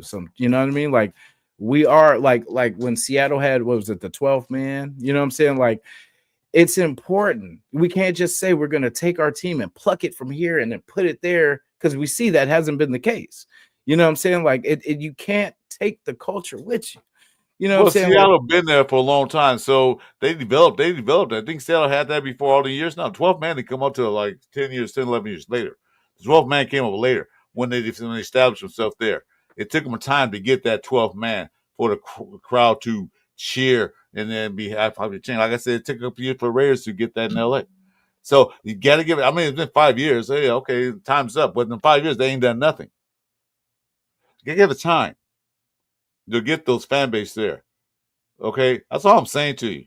Yeah, 5 years. That's that's a long time. But it took Seattle almost 10 years to get that 12th man thing going. Jordan all day. LeBron is nowhere close to the GOAT.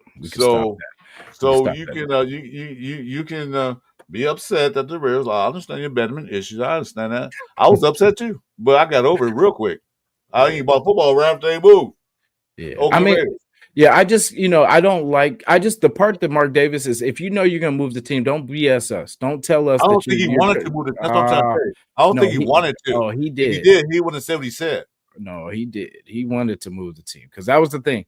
Like, the whole play, bro, was crazy. They did not fight. No one fought to keep this team here but the fans. That was the only people that really wanted this team to stay here. Like 805 says. The lower topic, living here in Vegas area, is different in a lot of ways as it relates to finding a fan base locally. Growing a fan base here is different beast in another city. See, like I said, you have to grow a fan base in that city. But whose fault is that?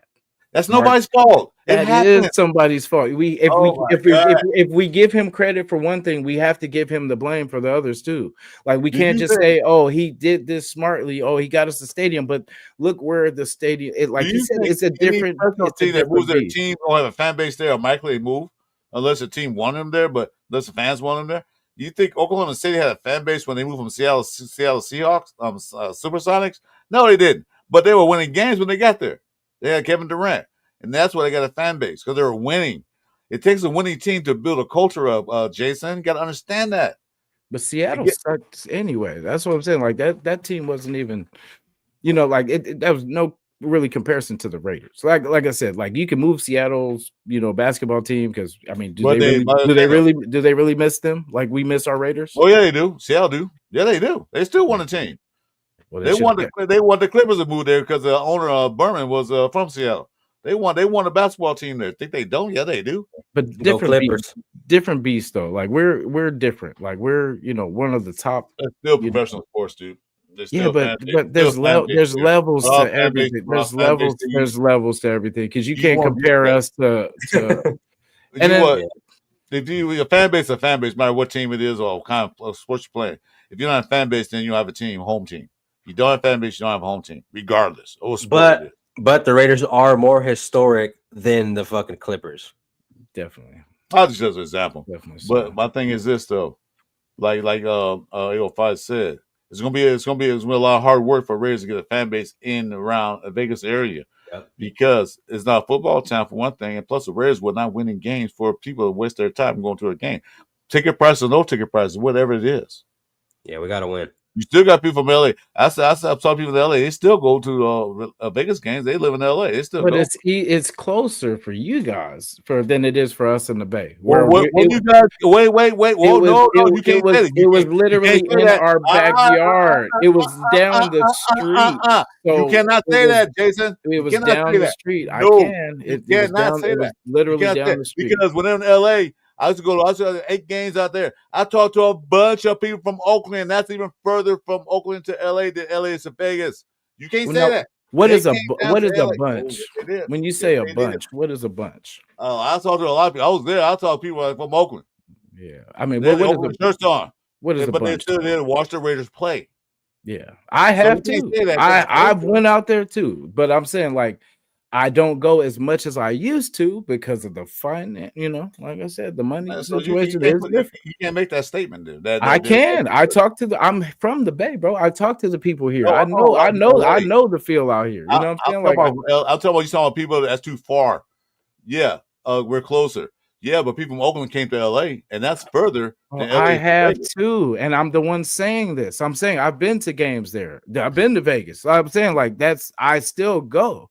But I'm not. It's not easy. That's what I'm just trying to tell you. It's different. I'm comparing. We used to go to every game. Now we can't go to every game because the games are fucking 400s. Oakland to LA is further than Vegas than LA is to Vegas. Yes, but how many times are you going to be able to do that trip when the Raiders were in LA? When the team is literally in your city. Let me finish. When the Raiders were in LA. I went to games when the Raiders in LA, and I knew a lot of people from Oakland that came to a Raiders game. And that was a lot further than Oakland to LA than LA is to Vegas. So I'm saying they came to the Raider games from Oakland.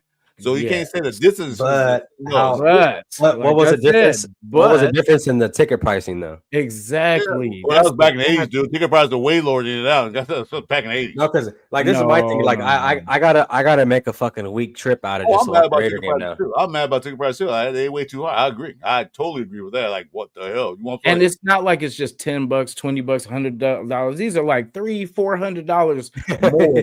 And then we have ticket scalpers, and you know what I'm saying? Like anybody, if you know, you know what I'm saying? Yeah. We ain't paying no damn fool. Nobody going to the damn ticket boxes out here. You know what I'm saying? We get it from, where we get it, but we going to I'm going to tell you one thing. But we going to pack the stadium. I went to Super Bowl in Pasadena to see the Vikings and Raiders play. You know how much tickets prices were? How much? $20. Well, that was back then. That was inflation. So those tickets now probably cost you about $2,000, which the Super Bowl prices are now. But I'm gonna say the ticket price is gonna change. But like I said, they gotta pay for the stadium, gotta pay for all that crap they got there. So they gotta get it back somehow. But we're gonna to take over Vegas, bro. We're gonna have to win more than just be there. We're gonna have to win. Yeah, exactly. Win. Thank you. Yeah, thank you. But we need the culture back. We need the culture to come. Oh yeah, of course. Yeah. And Pete Carroll probably bring it. They start winning some games, and get the crowd work. Because remember when AP took over, remember how the crowd was when AP took over? Yeah. Yeah, it was all Vegas. But then when the season started last year, when they started shitting the bed, what happened? People stopped going. Okay. Look at that. So, Jason, I'm sorry, man. I'm gonna sing some flowers and a stack of ribs and some smoked ribs. I feel your pain, brother. It's good football talk, bro. That's just what people need to hear, man. There's nothing wrong with that. I feel your pain, brother. It was that was hard. That was Chewy tough. stuck in the middle, so we know Chewy. I'm just kind of stuck it out like that. I'm just kind of reflect on everyone's shit. Hey, Jason, you're right. Chris, you're right. I don't know who's wrong. Yeah. No, and Chris, like I said, I was gonna tell you you are right too, but we're both right. So hey, Broncos might take the AFC right, though. We both have opinion, and then you got to look at the guy way the measures. Like, hey, that's what it is. Like I said, thank God the Raiders didn't go to San Antonio. Yeah, because that's unfair. Because I know the Vegas people are excused. You know what I'm saying? You got the best damn football team to come to come to your state. So it sucks for us, out here in the Bay because and it's not just the Raiders. We lost the Warriors. You know what I'm saying? They can keep the A's. I ain't tripping. I don't know who. I don't know if A5 is still in there, but before the Raiders got there, I think they rooted for the UNLV Running Rebels. That was their football team. Damn. And basketball team for years back then. But I don't know before Raiders got there. I don't know what football games they go to. Vegas is like a fucking MMA town, isn't it? Boxing and UFC and all that. Pretty much. Oh yeah, entertainment. It's entertainment. No. That's the Aces. The Aces. Aces. Yeah. The Aces and the Knights own that team right now because they won championships. Yep. Yeah. Well, the A's and the Raiders are coming. Well, the Raiders are already there.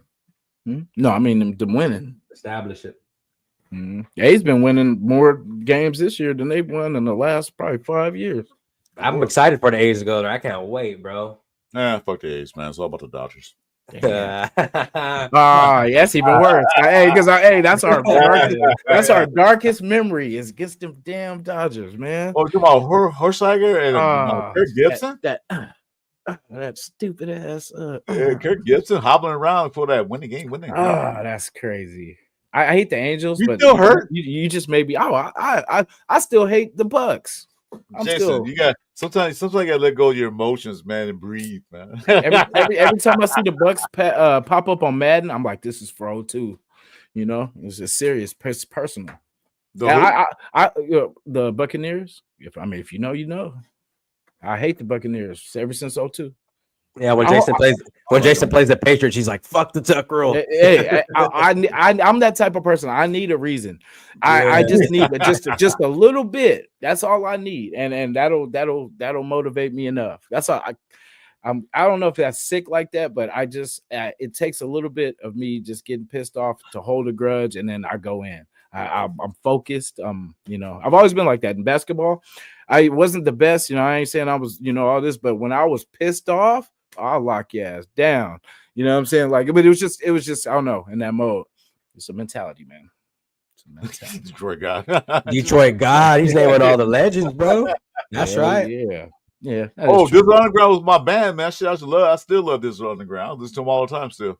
That's what I ain't gonna do. Richie Rich. I understand, brother. It's the pain and everything else. I don't think Red's gonna lose their fan base. They need to get that fan base in the Vegas steps. That's all they need to do.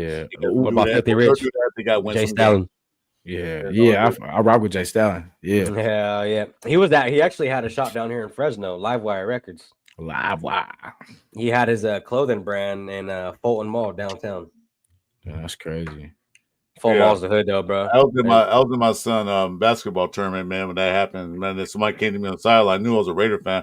They said, "Yeah, the Raiders lost." I said, "You know what happened? Tuck rule." I said, "What the fuck's a tuck rule?" That part. I was like, "What the hell is a tuck rule?" I had to go rewatch the replay. Like, God damn. They made that up. They made that up, bro. Yeah. And then it's not even a rule no more. That's the crazy. It's a rule, but that's the first time and only time they ever used it. The first time they called it.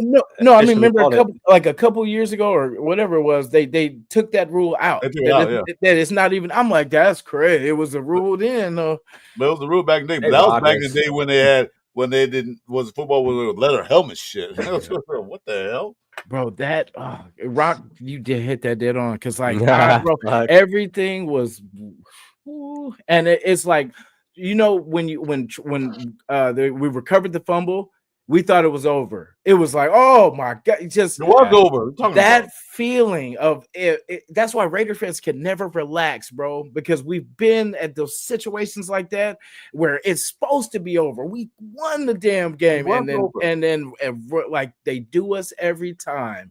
We get Yep. Raider. We get Like Raider. the index card. You guys Yes. remember that? I think we were playing the Yes. Steelers, if I'm not mistaken. And we fucking would have Derek, played Steelers. no, but this is when Derek Carr actually ran in for that touchdown to win the game, and he fumbled the ball because Bro. Oh Bro. my No, that God. was the Cowboys. No, that was the Cowboys. The Cowboys. Oh no, he did. No, there was a couple games. He's done that a couple It was times. like two. I think it was 2 games he did in 2 games. Yeah, no, the Cowboys just got to run in like a push short and he fumbled out of bounds. Yeah, and we would have won the game. Oh, Yeah. Yeah, that was insane, bro. I was like, motherfucker. Hey, it's just hey, we got they just don't like it. NFL hates the Raiders, bro. That's all it is. That would hurt.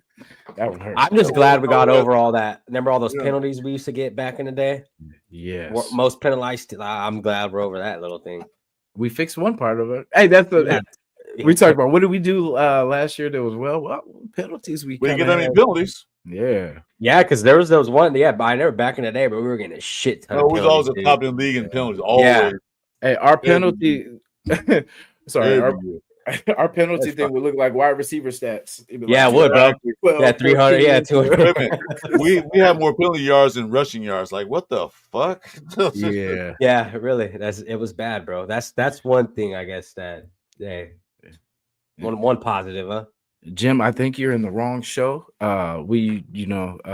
There's there's definitely channels for that, but we whoa, not that. We want to call daddy. Whoa.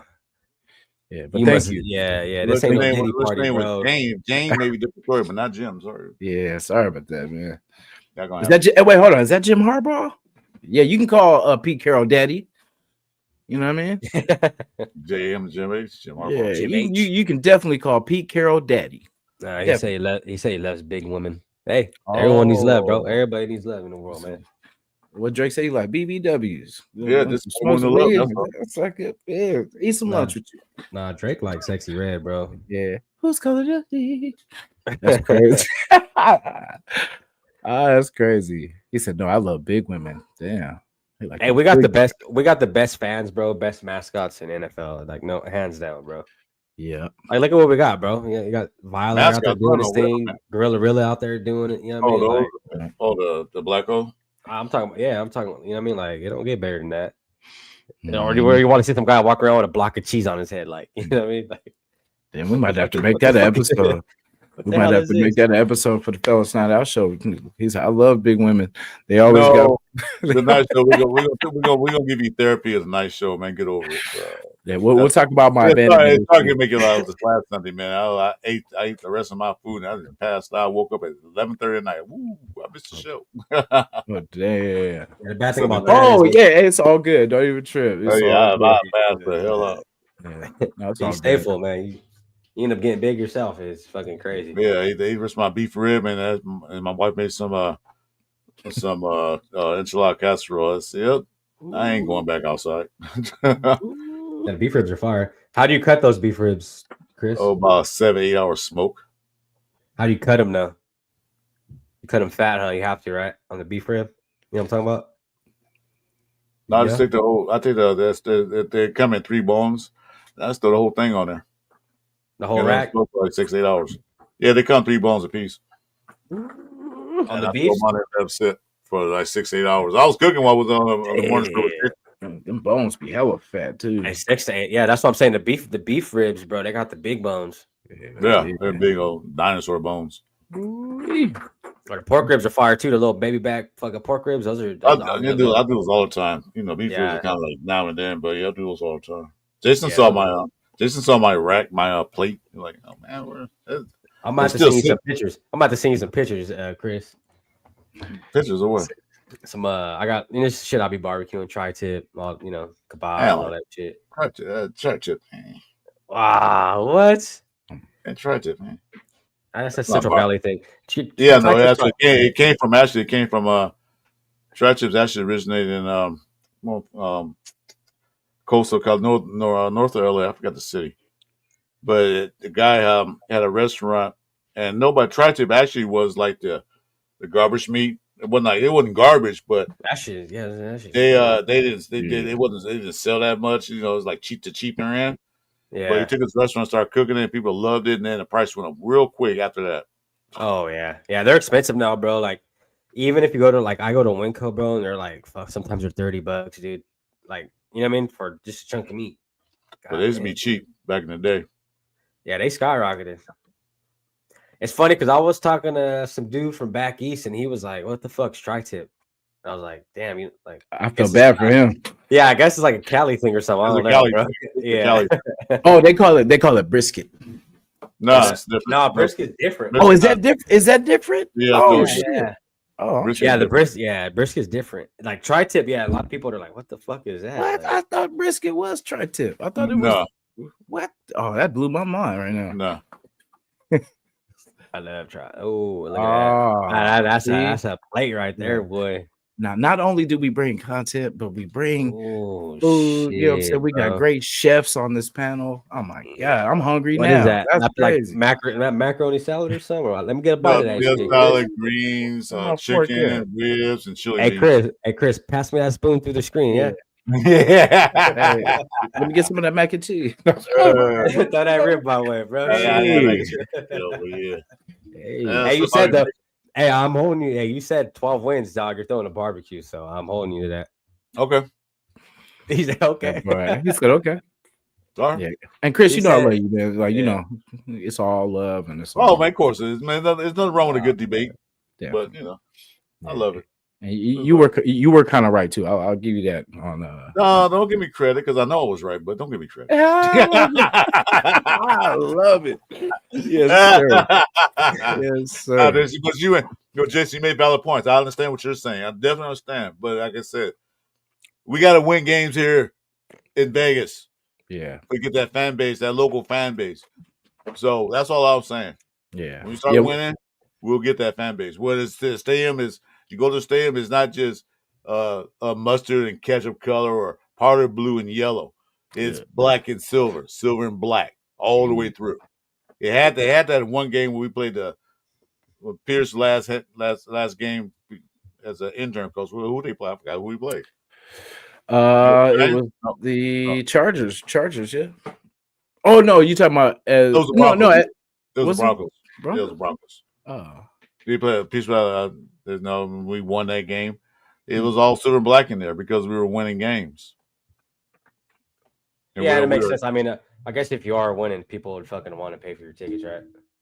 Yeah. I get it. But I mean, yeah, it's just from 80 to 300 is like, Jesus Christ. Yeah, bro. to go see a losing team, I can stay home and watch that. Yeah, exactly. I just stream it, bro, and you know what I mean, throw my controller at the TV when I'm done. Yeah, so I can't. That part. Yeah, I can watch for free at home. So why should I go to the game, pay all that money? I can watch from home at free and cook and barbecue and have some cheaper beer. Literally, as a kid, my mom used to say I was gonna have a heart attack because I would get livid at these like fourth quarters of these Raider games. She would be like, "Oh, God, now she would kind of give me the pep talk. No, it's just a game." I'm like, "Nah, this ain't." Hey, at one point in time, bro, the Raiders dictated my whole Sunday, dog, and I had a lot of bad Sundays. I'm not gonna lie with you.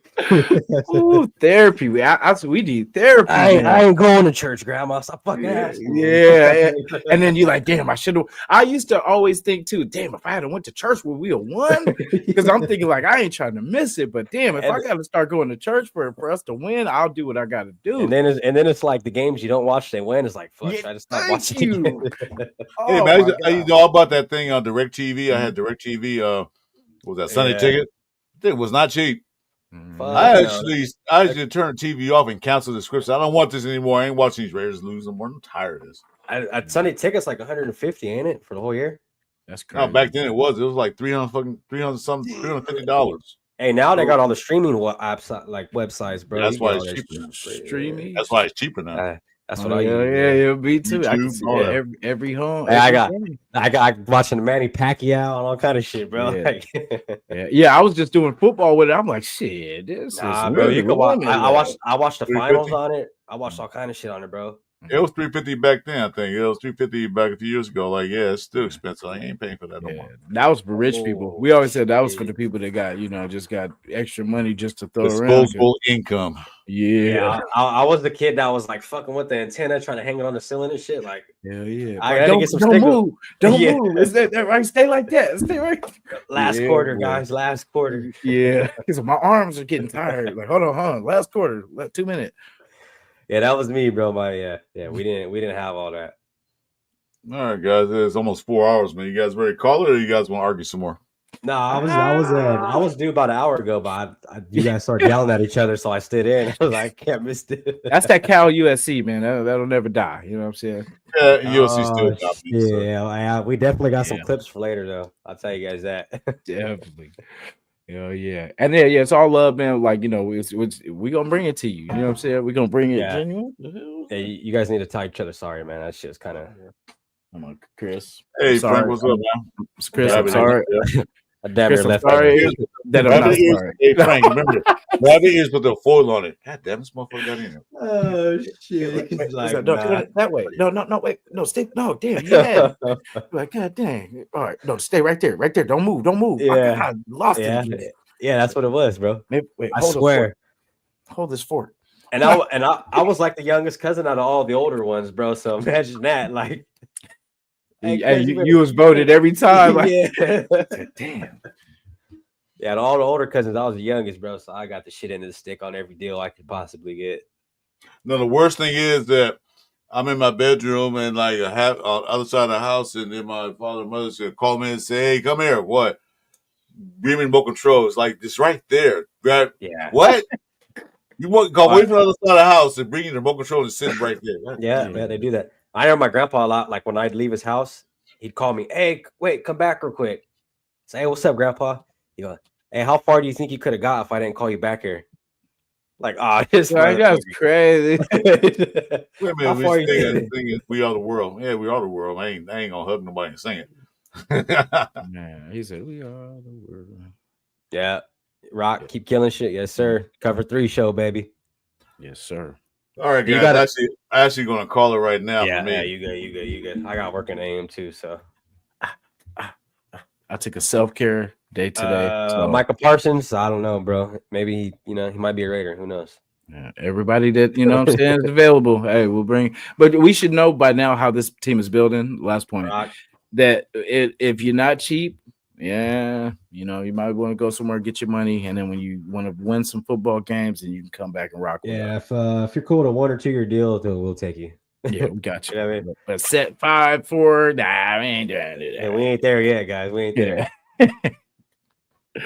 Yeah. I'm good show, man. No, I ain't doing that. I We're won. fine. We're good, man. What are you talking about? Anyway. I did my So overall look, the Raiders are still making moves. They're still doing their thing. So stay tuned for more stuff to happen coming up.